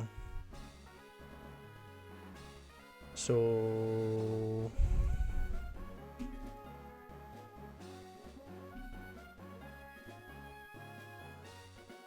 that's after double min roll. Like if I get max roll Ice Punched, I go to 51, and then I'm always dead.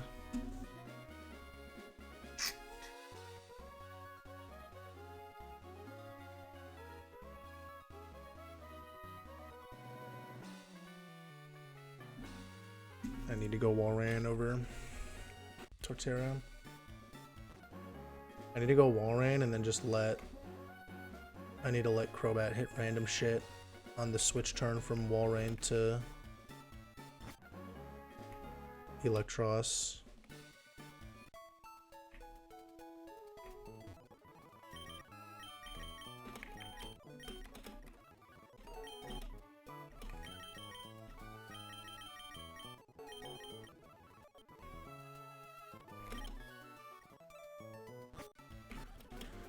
Okay. Amoonguss 85 HP will always be dueling beat. No item on you. No item on you. You're holding Muscle Band because you need it to always Oko. Centiscore or always Oko or Crabominable. And you three holding Chesto Berries in case Crobat starts slinging Hypnosis all over the place.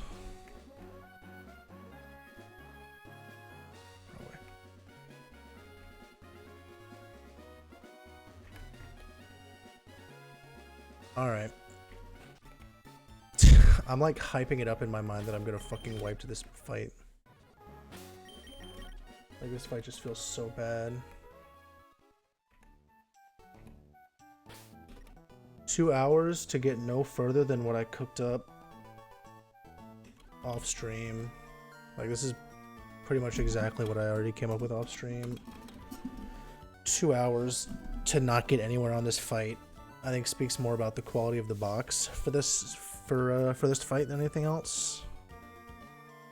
Like there was just no baiting around Crobat.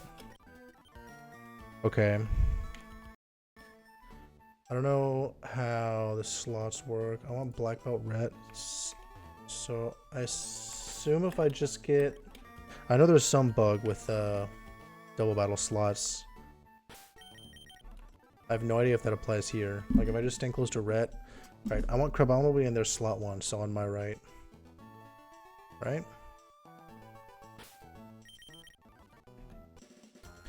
I believe I should want Crabominable in slot 1. If Crabominable's on the right side, I'll go like I'll look up the like I know there's a bug with trainer slots in double battles.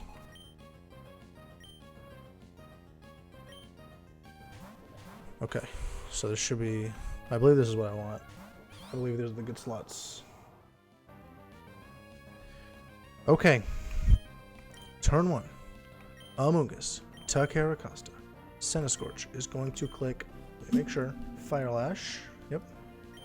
Into Crabominable. Caracosta is going to come in.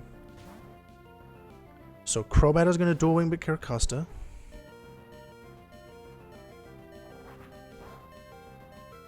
Excellent.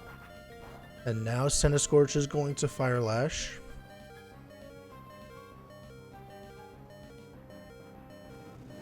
And Crabominable always dies.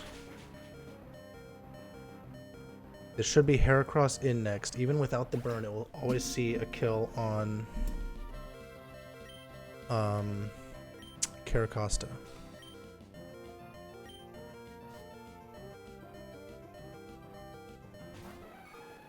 Excellent. So Caracosta is going to protect. While Centiscorch clicks Fire Lash again into Heracross. This should be doubling into Caracosta.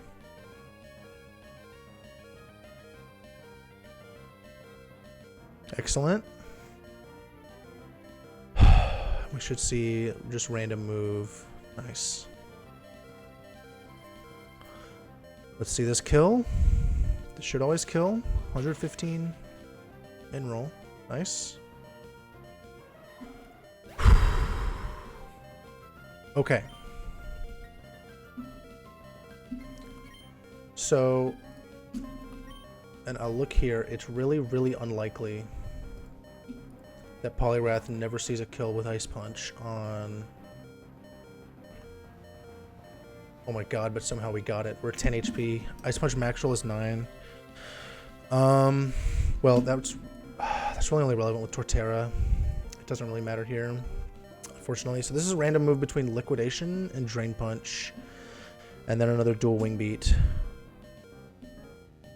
from Crobat. So let's see, not a ton of damage onto Caracosta. So Caracosta is switching into Walrein.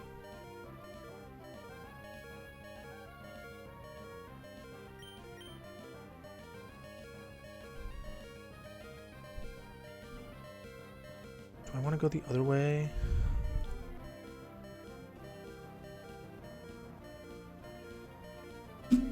Probably not. Okay, Centiskorch is, let's just stick with the line. Centiskorch is switching to Togedemaru. I forgot to heal Togedemaru. Actually, it's so fucking dumb.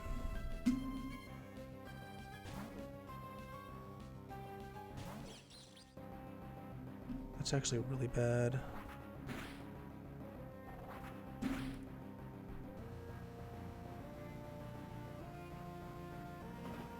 Okay, that's good that he used Drain Punch. Because now Walrein is always in range of Drain Punch and slower than Poliwrath. So Walrein is going to switch to Electros.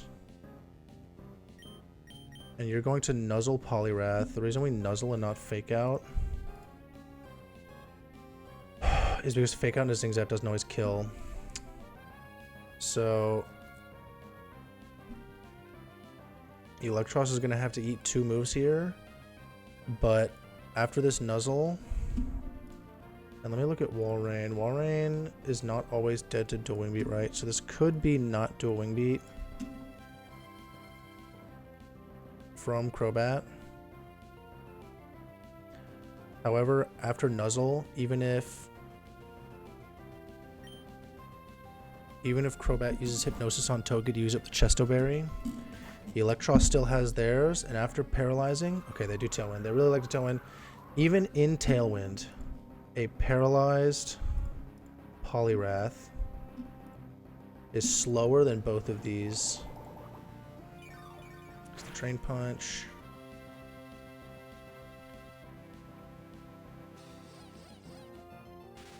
And this is Citrus Berry.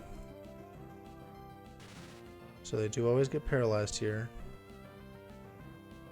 So, because Crobat Tailwinded... Oh, I didn't teach Ice Punch. Dude, I'm actually trolling.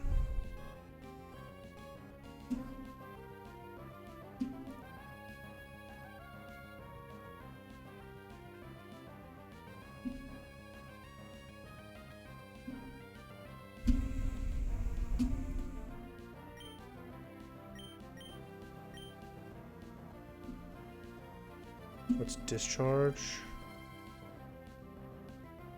What's his Zing Zap? Even if Crobat clicks Super Fang into Togi, which might be close to its highest damage move, it might be its highest damage. I'm never dead to Discharge.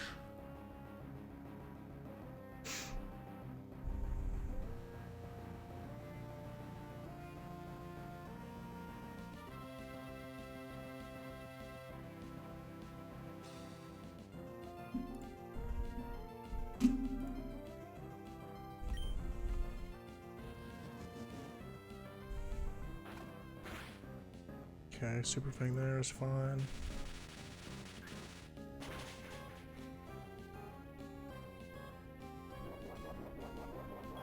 Yep, that doesn't matter. That does not save Poliwrath. Discharge always kills still.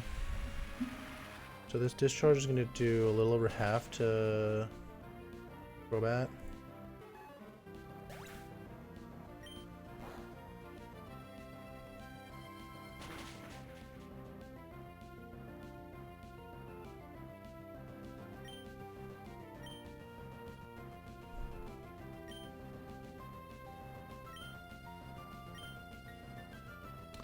This is where it could get weird. Okay, so Dual Wing Beat max roll is 22, so it never sees a kill into Togi or Electros.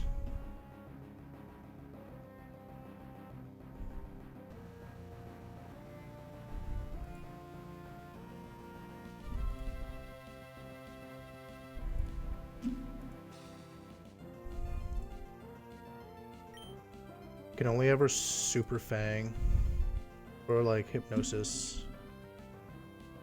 So what I'm gonna do is send you into Caracosta. They should never be able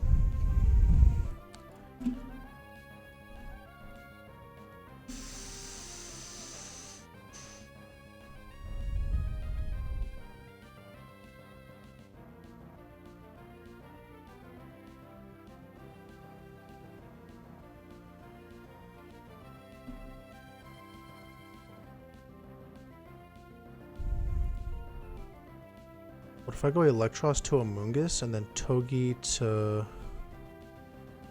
Caracosta?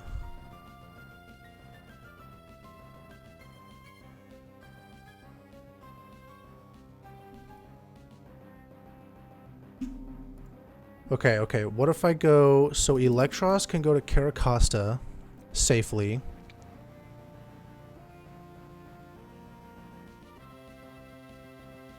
While Togi switches to Amoonguss. Because neither of them can die, because it's only ever clicking Dual Wing Beat or like Hypnosis. If they Hypnosis into the Caracosta slot, it gets a little weird. Because Caracosta, the plan is to Aqua Jet to kill Crobat, since it's in range to die to that. And then on the turn that happens, Amoonguss goes back to Togi.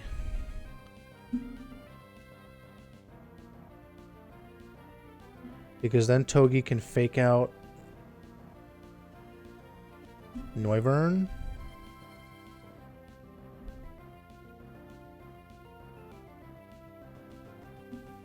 While Caracosta switches back. Well, Caracosta could just use Rock Slide. So fake out plus Rock Slide. And then Caracosta protects while Togi kills with, finishes him off with another Zing Zap. So we go, Eel goes to Caracosta, Togi goes to Amoonguss.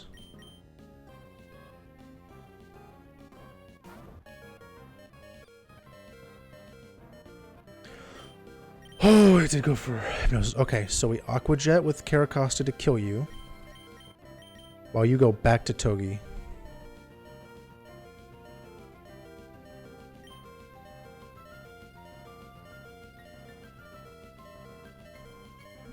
And just to make sure I'm not insane. This is absolutely below 20%, right? Oh, this is my double battle. Hold on. Here we go.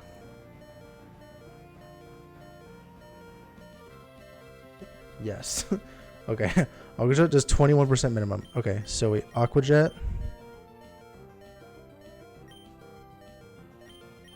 While you go back to Togi.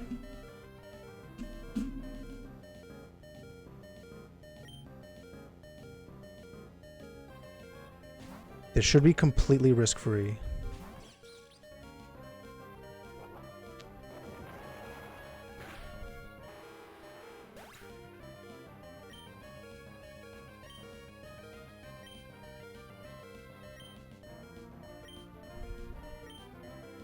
Everybody's getting no XP. Everybody had to look at that fucking Crobat. Everybody had to see that evil fucking Crobat. Okay. Here's Noivern. This is Togi's first turn in. So Caracosta can just Rock Slide.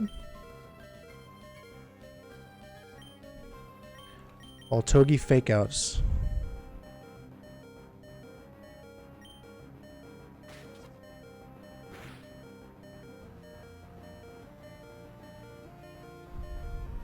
This is 61% minimum. Actually, it's way more than that. I forgot. This isn't double battle damage anymore. I think that combo always killed. Close. Double Mineral could have not killed. But then Aqua Jet would have killed.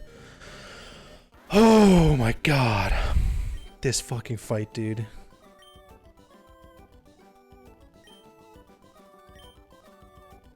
This fight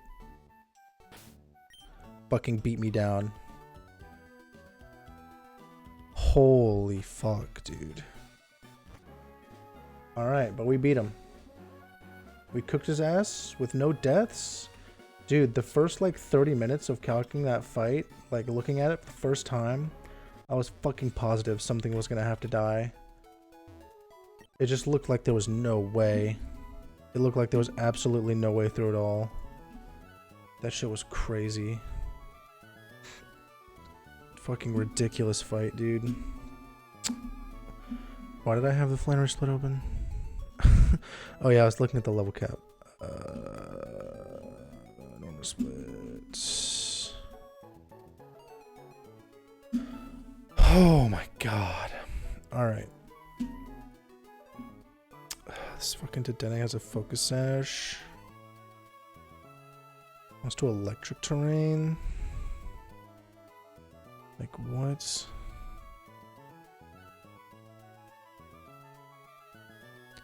What even?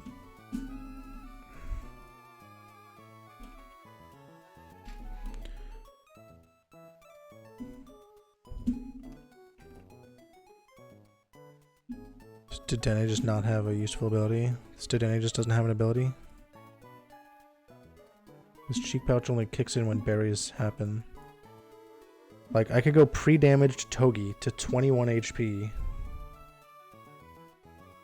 So it's always... I'm fucking slower. I'm slower. I'm slower. I'm slower. I'm slower. I was like, I could fake out. Oh, I wanted to fake out, but I'm slower.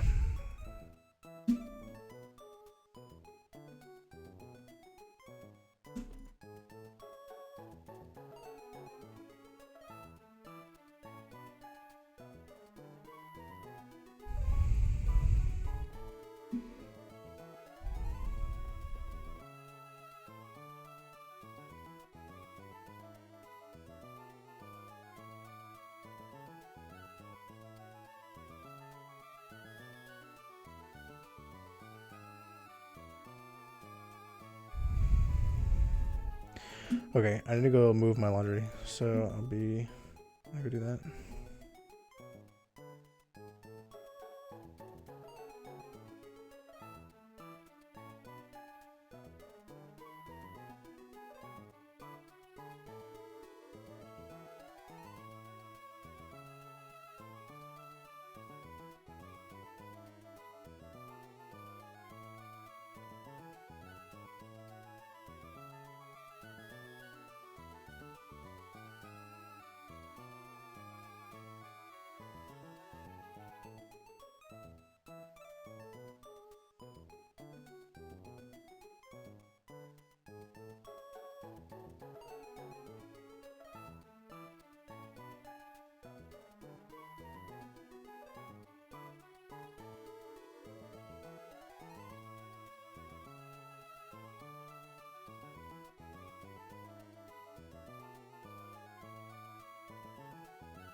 Okay.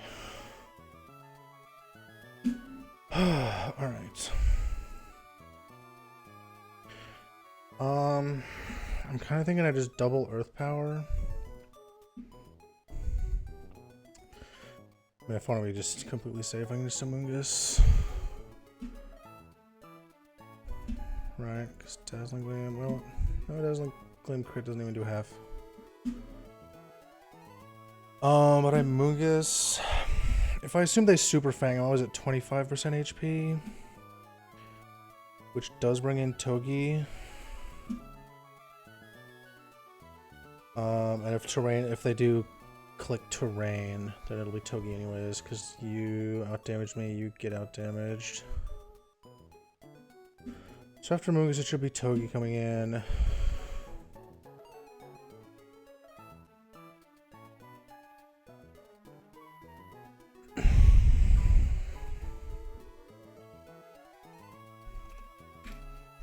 Like Muscle Band is not enough. No, what's the because I don't think Black Belt is enough either. I remember, it's been a while since I've had to memorize thresholds for like what percentage can be brought to 100 by Black Belt and stuff.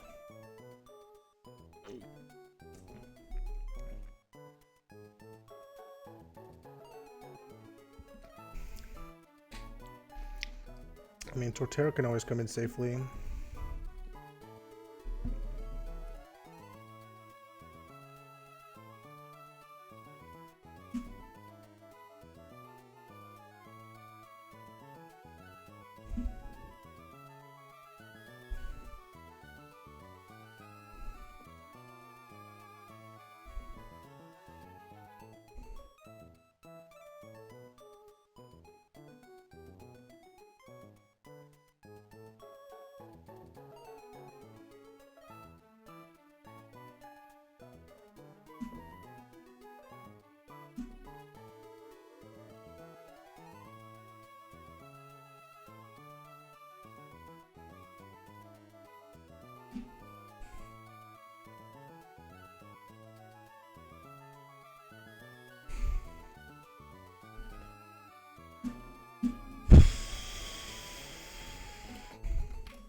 So they take an eighth. They take 12%.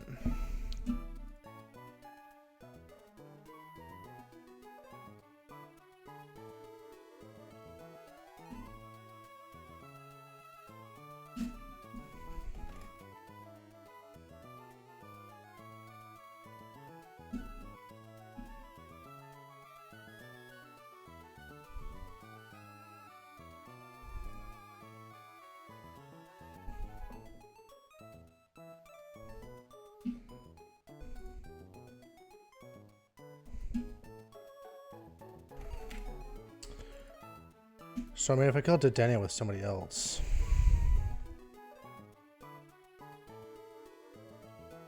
I already looked at Seismitoad, right? Seismitoad would bring in Mimikyu next. I don't think it really makes a difference. I just go straight to Amoonguss.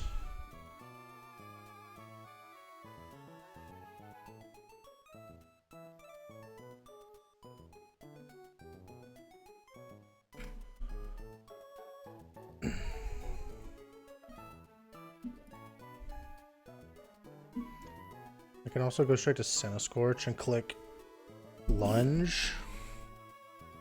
So if I take two Super Fangs, which will be a Super Fang then a Dazzling Gleam, if anything. But I don't need to go. I don't need to go citrus berry, right?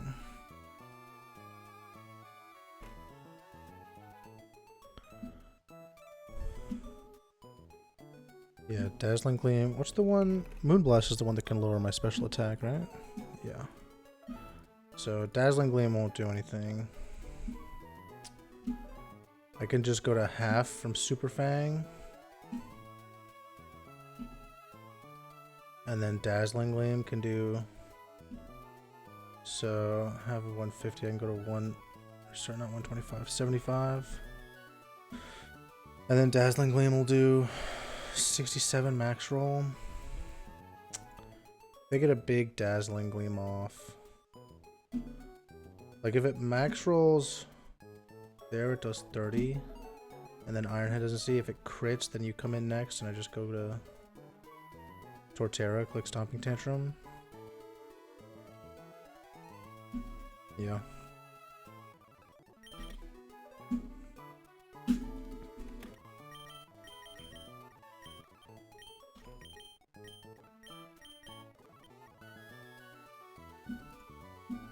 I guess the next thing I would do is just stack shit that can hit Mimikyu, like Talonflame, because Talonflame can hit Mimikyu.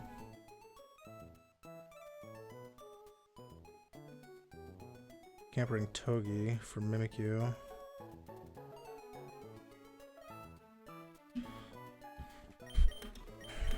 Caracosta, sure. Sure, citrus. Citrus.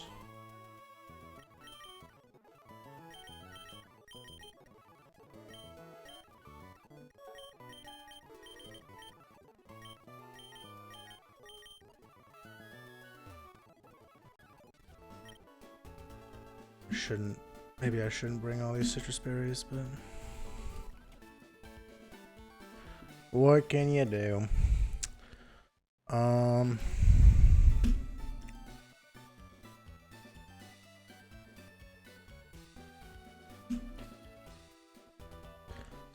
I was about to say I could one-shot this Dedenne, but it's Focus Sash. And any killing rolls are unlikely on Seismitoad anyways. They're not that unlikely. 37.5 chance.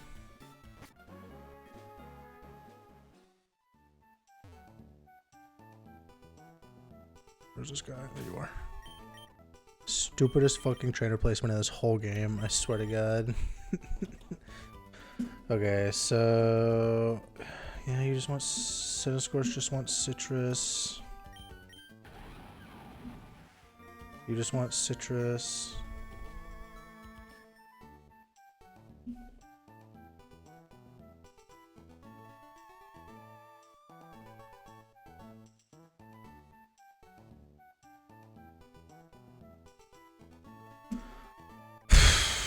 I'm looking at it and I just completely neglected the fact that this Togedemaru has Magnet Rise.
I can go to Torterra.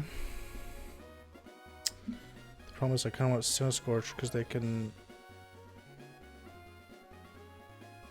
other one we can click lunge on Mimikyu.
Okay, I'm looking at some more. So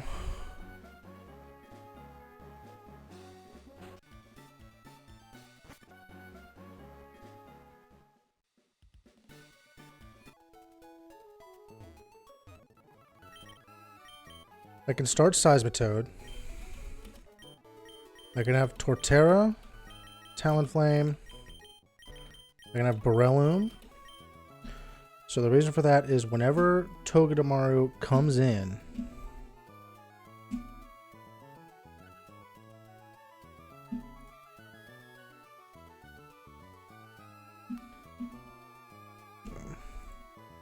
so I'm killing you. Whenever Togedemaru comes in, if terrain is up, so I switch it. If it's on Seismitoad, then I can just go straight to Talonflame.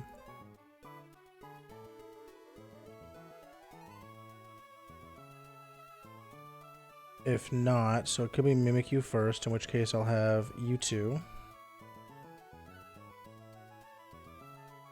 Centiskorch, and Amoonguss. Whenever Togi comes in, if it's on Seismitoad, I'll just go straight to Talonflame. Because it's never Zing Zap on Seismitoad, and it could be Magnet Rise.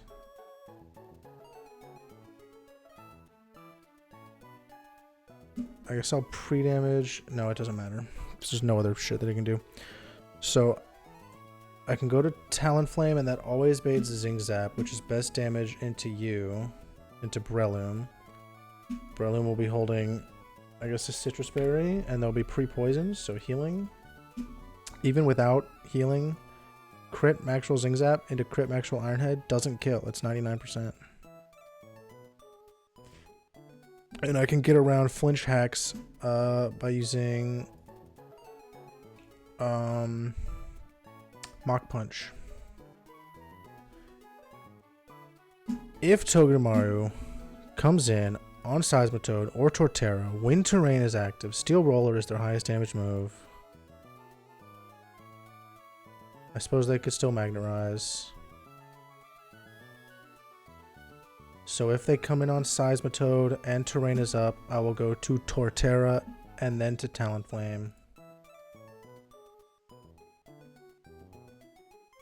Just so if they Magnet Rise on Seismitoad, they will Steel Roller on Torterra.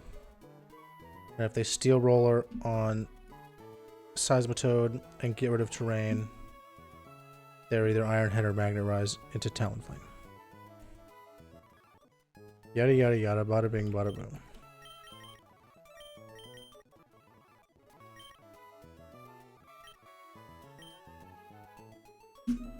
Do I want a Citrus Berry on you?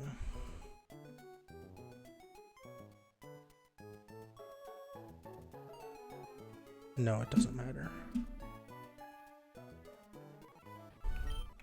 Citrus, Orin. Let's go Citrus.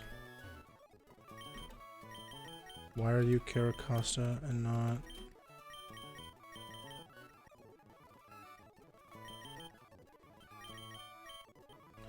Okay. Here's the gang. New and updated gang for this fight. Again, Seismitoad is just clicking Earth Power twice onto Dene. Probably getting Super Fanged and then Dazzling Gleamed. They could Electric Terrain on one of those turns. Doesn't matter. Seismitoad is just killing in 2 turns. If I Mud Shot first... If I Mud Shot first, they get slower. So I'll Mud Shot and then Earth Power.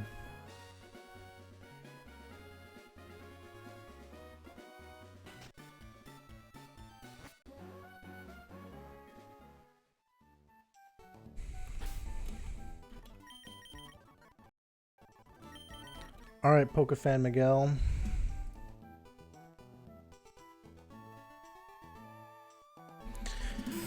Okay, whenever Mimikyu switches in, it can Swords Dance.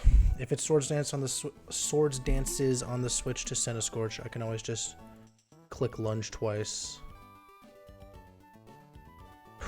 Then go to Amoonguss. And Amoonguss can still Synthesis Heal out of one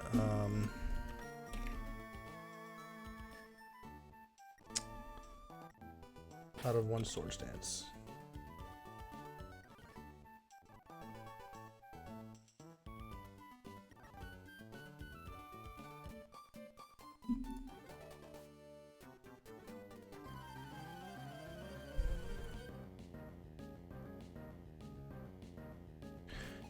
Okay, Pokefan Miguel. Shoot to Dene. So, first things first. Okay, they did Electric Terrain. Valid. Valid as hell, to be honest. So... Dedenne and Mimikyu are both faster and get out damage, so it should just go down the line.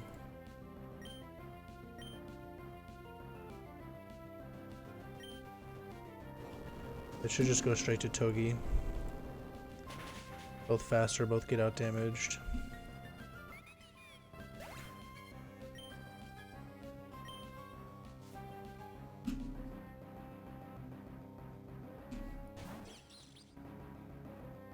Okay.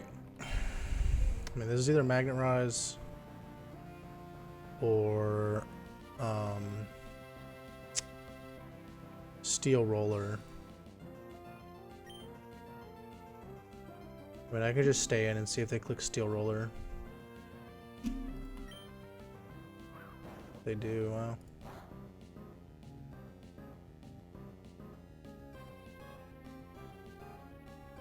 One shot is fine here because it always kills. Even if it didn't, I'd be faster afterwards.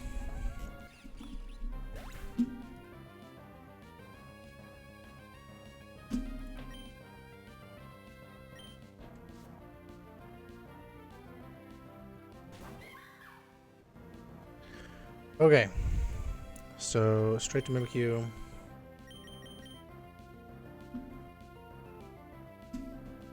If it's any attack, it's Play Rough, which is worst case damage into Centiskorch, but worst case here does not mean scary. It's not going to do a whole lot of damage. Okay, yeah, Swords Dance was always a possibility here. Alright. Let's keep track. So they're at +1, or +2, sorry.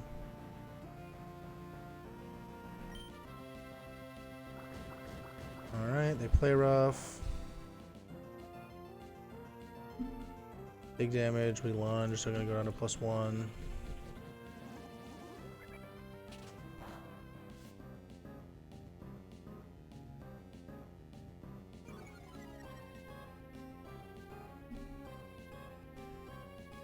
Crit play rough, does 67 at most here.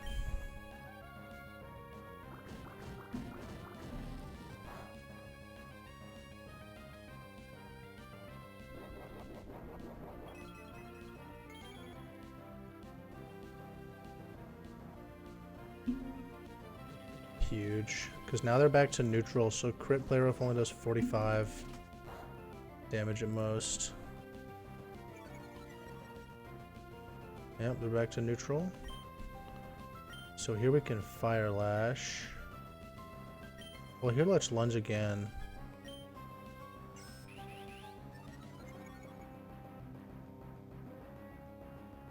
I just want to spam lunge until I'm in kill range.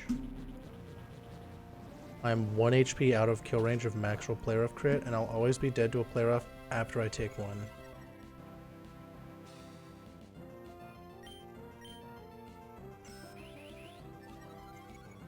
Okay.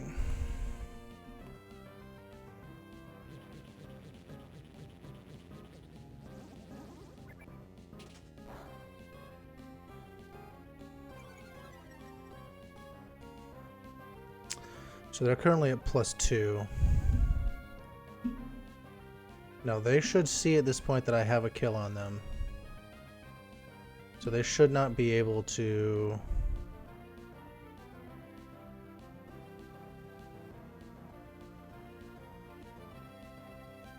They should not be able to Swords Dance anymore.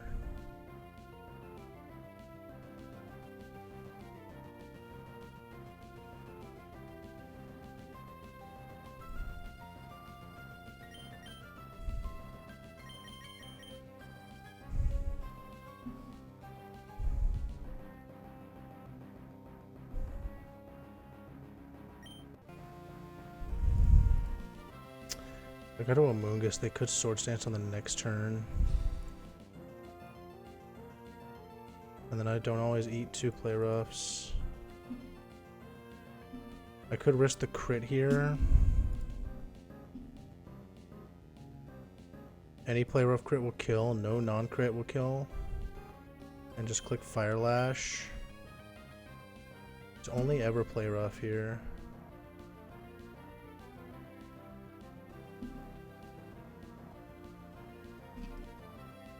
Crit play rough never kills Talonflame.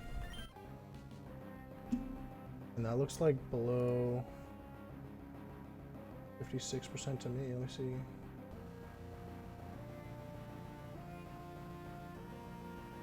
Yeah, that's below 56. For sure.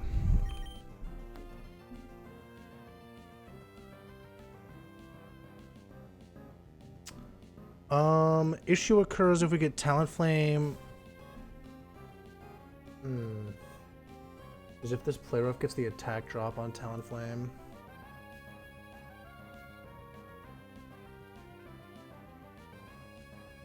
It could be Shadow Sneak.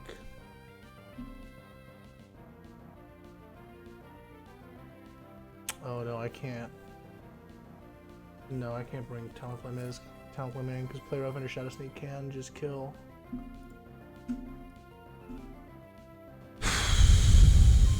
I don't want to ball out and risk the crit, but I kind of miscalculated the situation here.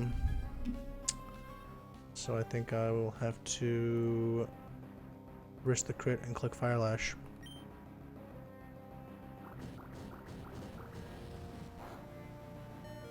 Nice. Oh, thank you for the clutch, Scorch. You are my goat.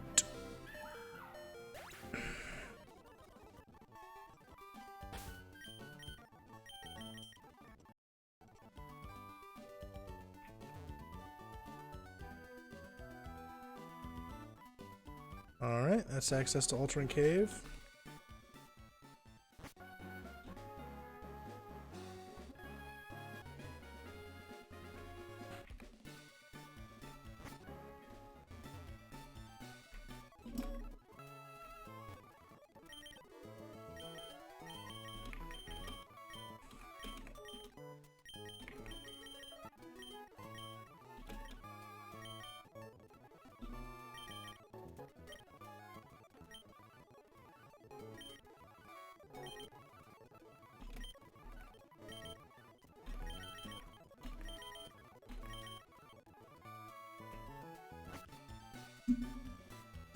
Okay, Altering Cave. This is either Riolu, Timber, Sandshrew, Alola, Magnemite, Bergmite, Nummel, Porygon, Garter,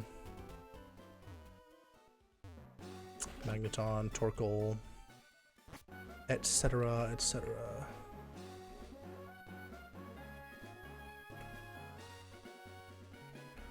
I'm kind of okay with anything here except Porygon.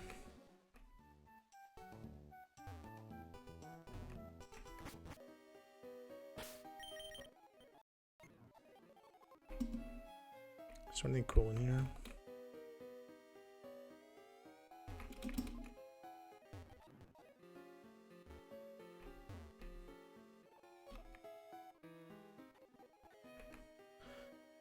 Okay.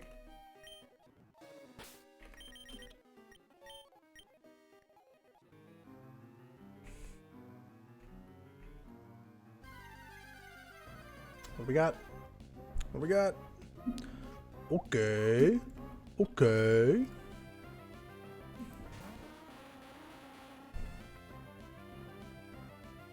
Get level 24 Riolu.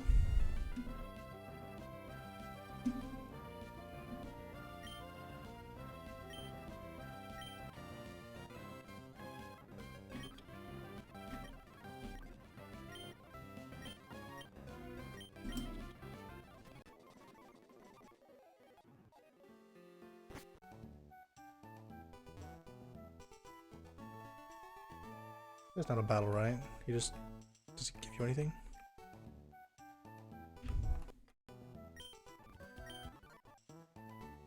Nope. He gives you advice. He's so wise.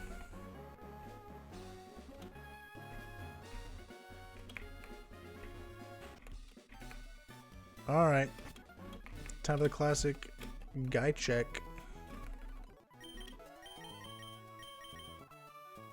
Okay, serious. Okay, okay. I like a good special attack in Riolu. This guy's pretty bulky. Okay, let me pull up. So Riolu evolves at 28. Oh yeah, is he steadfast or in focus? Steadfast. Okay. I'm gonna be using Togi on Chinchino anyways. Any reason to delay? So if I delay to 42, I get Sky Uppercut, Vacuum Wave. I don't really need Sky Uppercut though. I want Aura Sphere, right? I care more about that.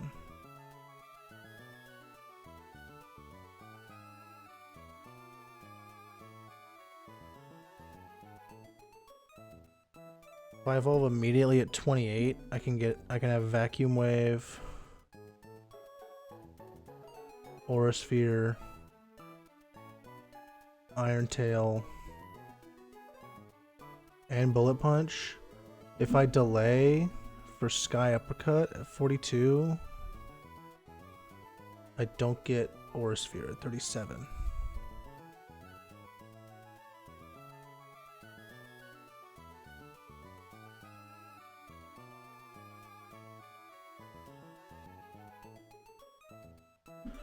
Riolu does get, way later, Final Gambit and Reversal at 50 and 56, respectively. Lucario gets Final Gambit. Instead of Reversal, Lucario would get Meteor Mash and Close Combat. I feel like there's no reason to delay this evolution at all. Without delaying, I still get Vacuum Wave and Aura Sphere. And Iron Tail. I just don't get Sky Uppercut till after Norman, but I don't really care. If I have like Sky Uppercut is 80 base power, sorry, 85. Aura Sphere is 80. Like with the difference in this in the IVs, Aura Sphere is definitely stronger than Sky Uppercut.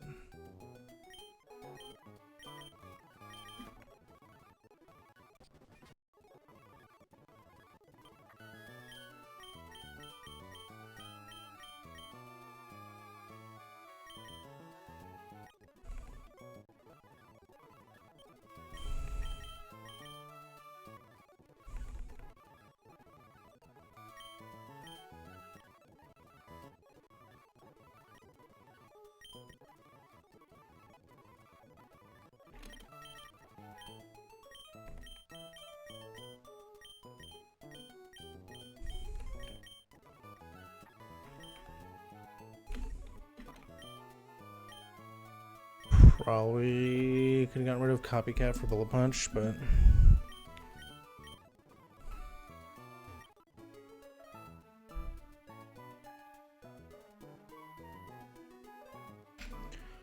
What are the odds I will need Steel priority more urgently than...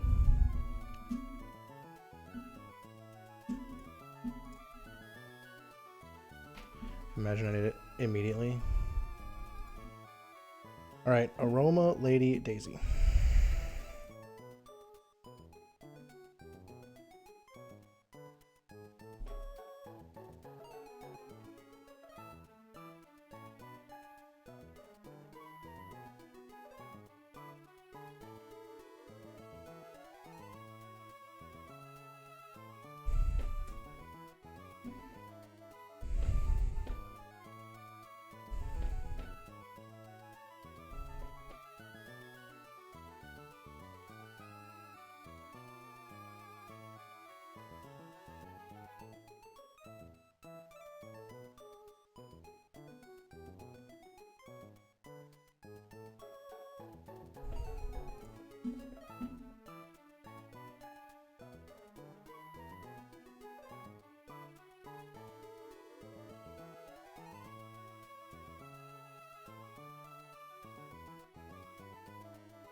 Okay, so this Sea of Red just means that Gourgeist Super has Explosion.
So if I can take someone who baits Shadow Claw, go to Togi, and then I get someone else, because they'll go for a slow kill. Well, wait. Plus 10.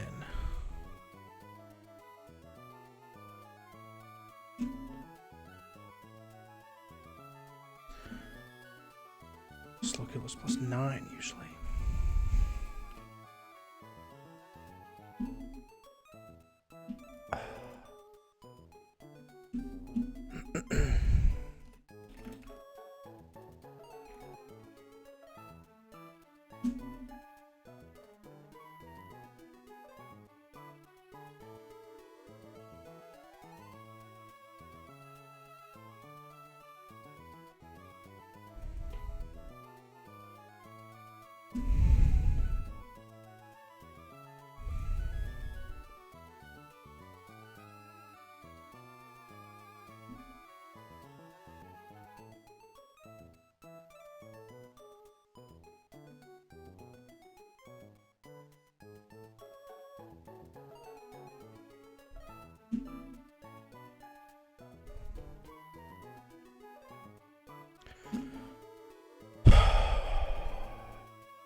Damn. So there's no way to get my Togedemaru paralyzed.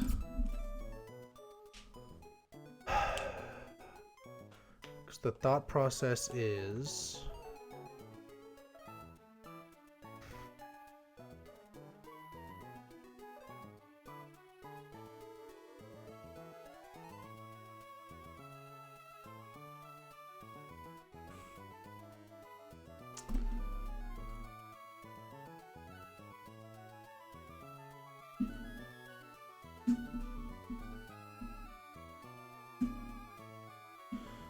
Yeah, the thought process is I can have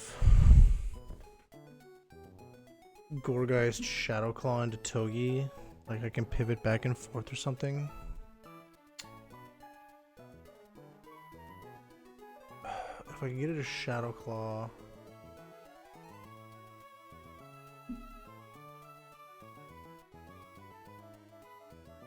Then something else can switch in faster that baits Floor just in the back and kill it. Floor just comes in, I set up a kill with Senna Scorch, holding Silver Power, just powder, and he just goes down the line and kills Lorantis and Executor.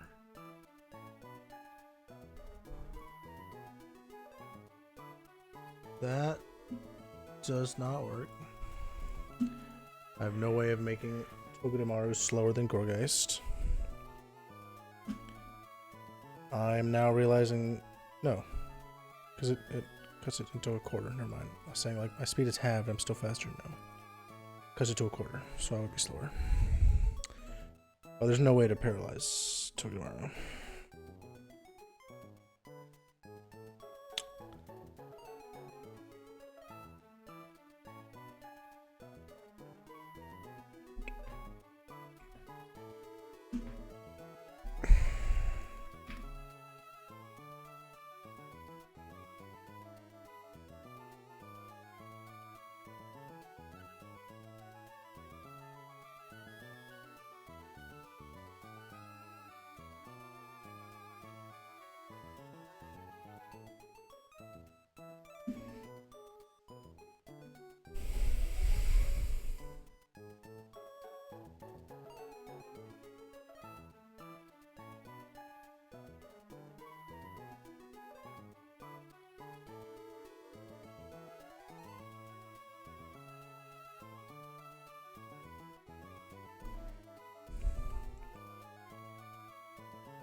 Okay, I was farting around looking at random shit. Nope. This thing's defense is so high.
Bro, I'm looking at other people fight these trainers. Everybody has more ice types than I do, bro. Or they have better ice stab. Like, have Night Slash. Like, come on.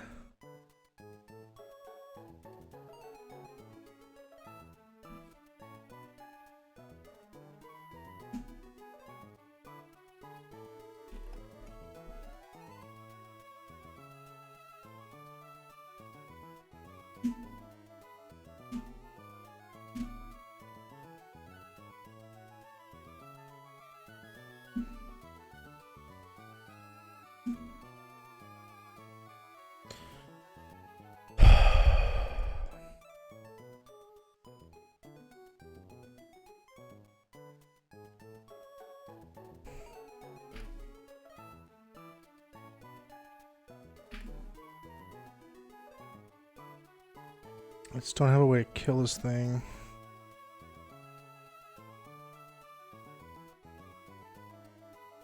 I just don't have a way to kill this thing without it setting up Trick Room.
What if I scale Encore into Walrein?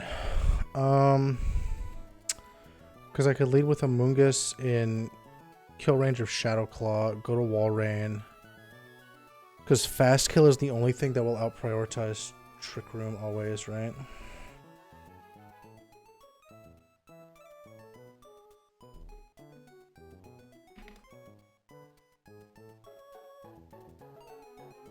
Yeah, Fast Kill is always plus 12 minimum.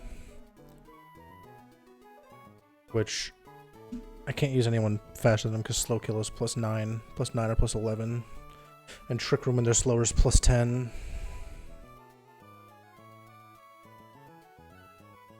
So it's Trick Room 80% of the time when they see a Fast Kill. Or a Slow Kill, I mean. So we do Amoonguss, leave him in kill range. We scale Encore onto Walrein.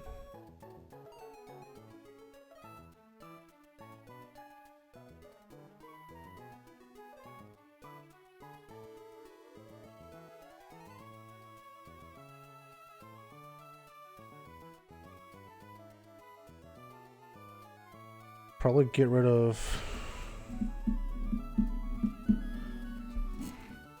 Get rid of... I don't know what I do.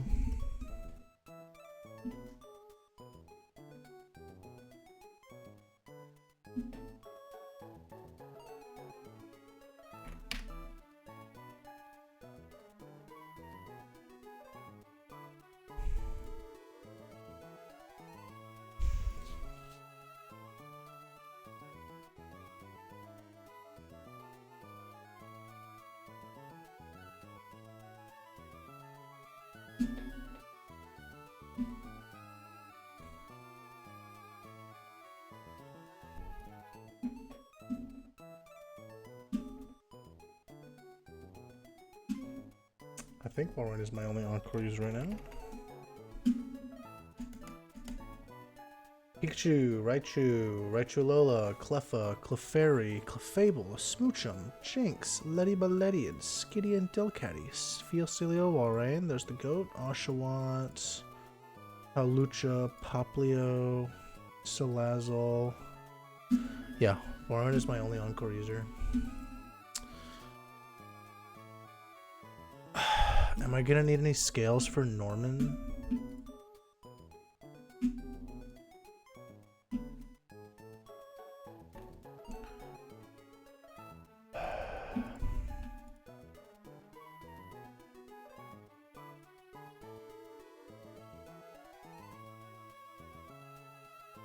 Holy shit.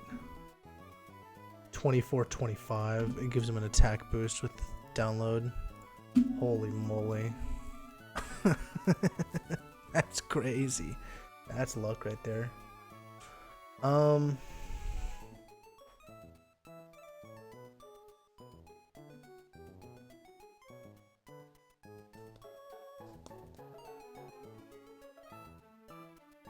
am I forgetting what the three fucking it's burn, para, or freeze, right? So I can just pray I don't get truck attacked. I can hold Aspir Berry just to counteract freeze.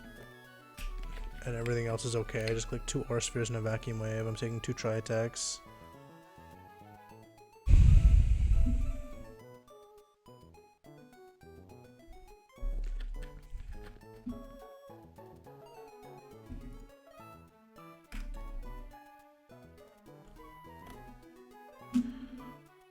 Oh. You could be an answer there if I scale speed. Fucking cringe. Cringe. So cringe. Oh, it's so cringe. You can switch on anything that's not play rough. And click a muscle band seed bomb outspeed. No. No, my fucking idiocy strikes again.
I'm not sure there's a single encounter in the game that would help me here.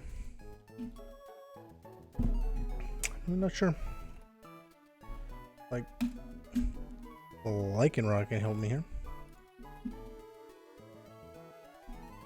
Maybe.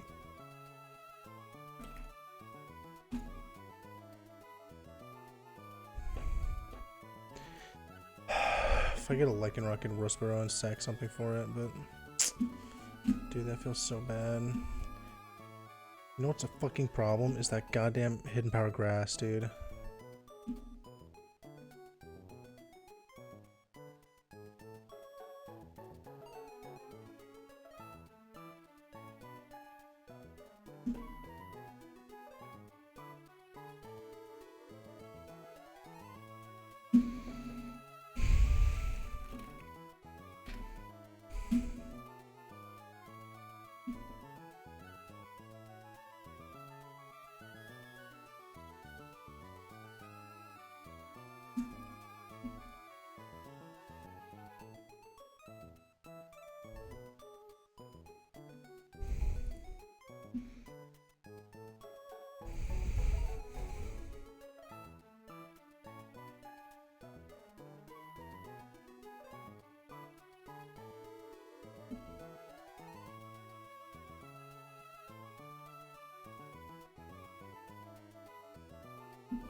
scaling speed on Executor could be good on Norman.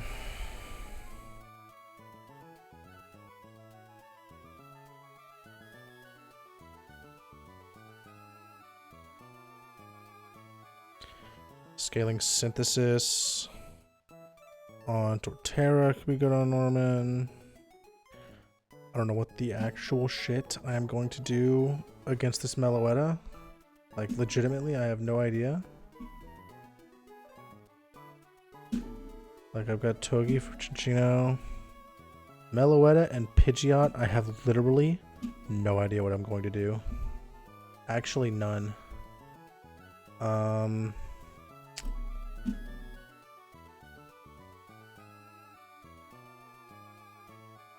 Like, Electros can't 1v1 this.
I mean, if I get to Norman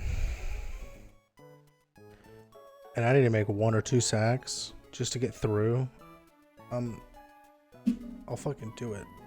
But like,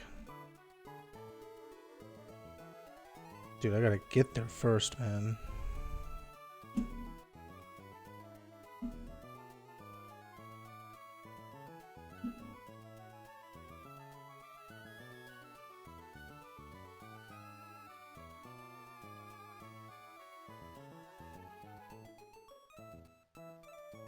Like, I probably want to scale Synthesis on Torterra. I don't think I can afford. I don't think I can afford my 1 scale. If I even still have it. Yeah, I've got the 1 scale, and that's it. I don't get any more scales until Route 115. That's after. Yeah, that's after Meter Falls. So I don't get another scale until after Flannery. No, that's not right. Until after Veto. Is when that is. Because it's Veto, then it's the... That's the fucking... Meteor Falls... Gauntlet.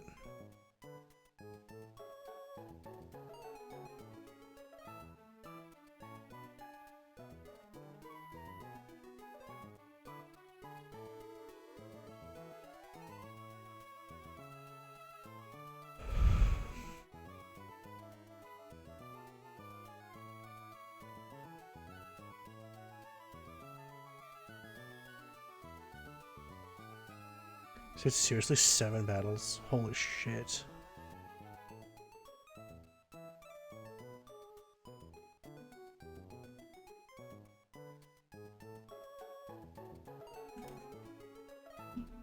Jesus fucking Christ. Yeah, I don't know what I'm gonna do. I'm gonna need to sack 2 things and get lucky against Pidgeot, I'm pretty sure. I'm pretty sure I'm gonna have to sack Electros, clicking Discharge.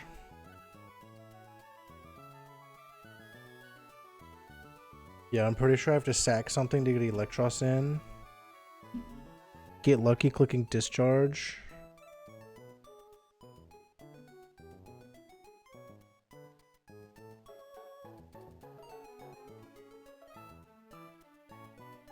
The only way that's happening is if Torterra pulls double duty on Azumarill and Diggersby. And the only way that's happening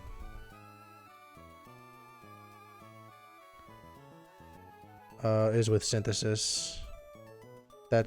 There's no other way Torterra's pulling double duty out like that on these two. There's absolutely zero chance.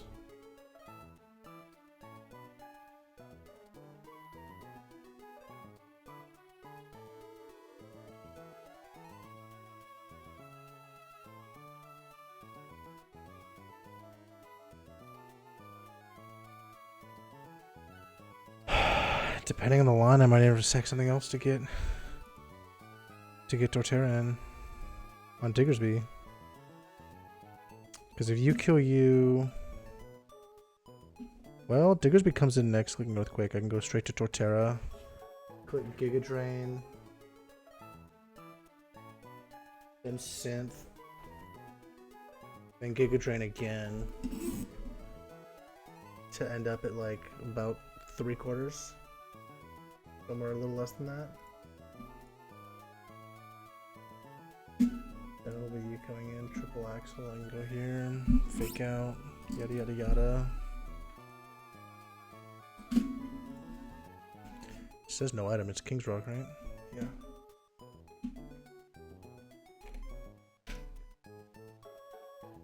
Anyways, I go here. Togi baits in. Probably mellow at a close combat.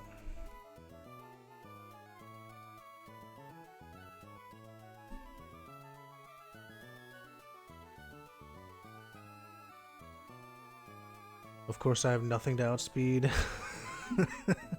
Mellow at his pirouette form.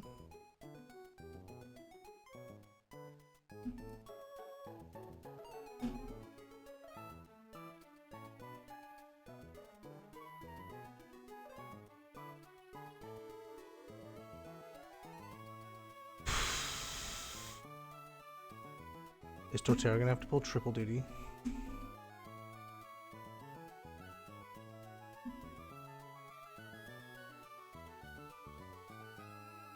There's not enough synthesis PP in the world for Torterra to pull triple duty, dude. There's just not enough. And the moment they go to pirouette form, they're doing more than half with close combat.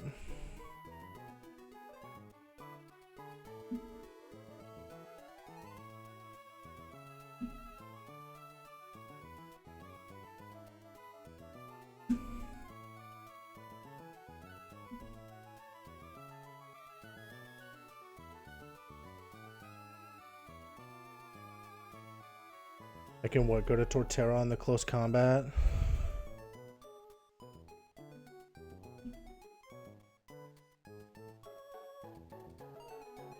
I could go to Torterra on the close combat. Then to... Oh, they don't kill anymore. Stone Scorch doesn't kill once they turn into a fighting type.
I can't use my skill here. I don't see any world where I beat Norman without synthesis on Torterra. I just...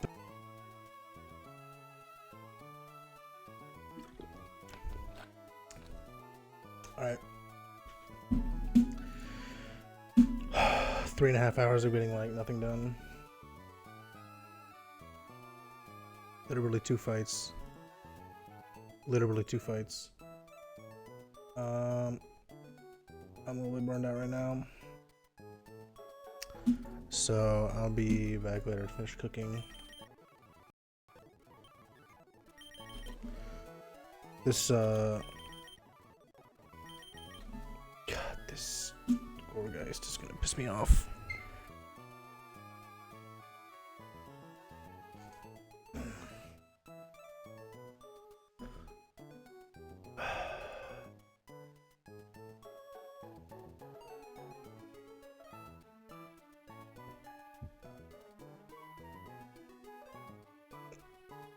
Yeah, I mean, the problem is always going to be that baiting isn't going to do anything. My only way to bait it into doing damage, into taking damage, is baiting it to Shadow Claw into Togi.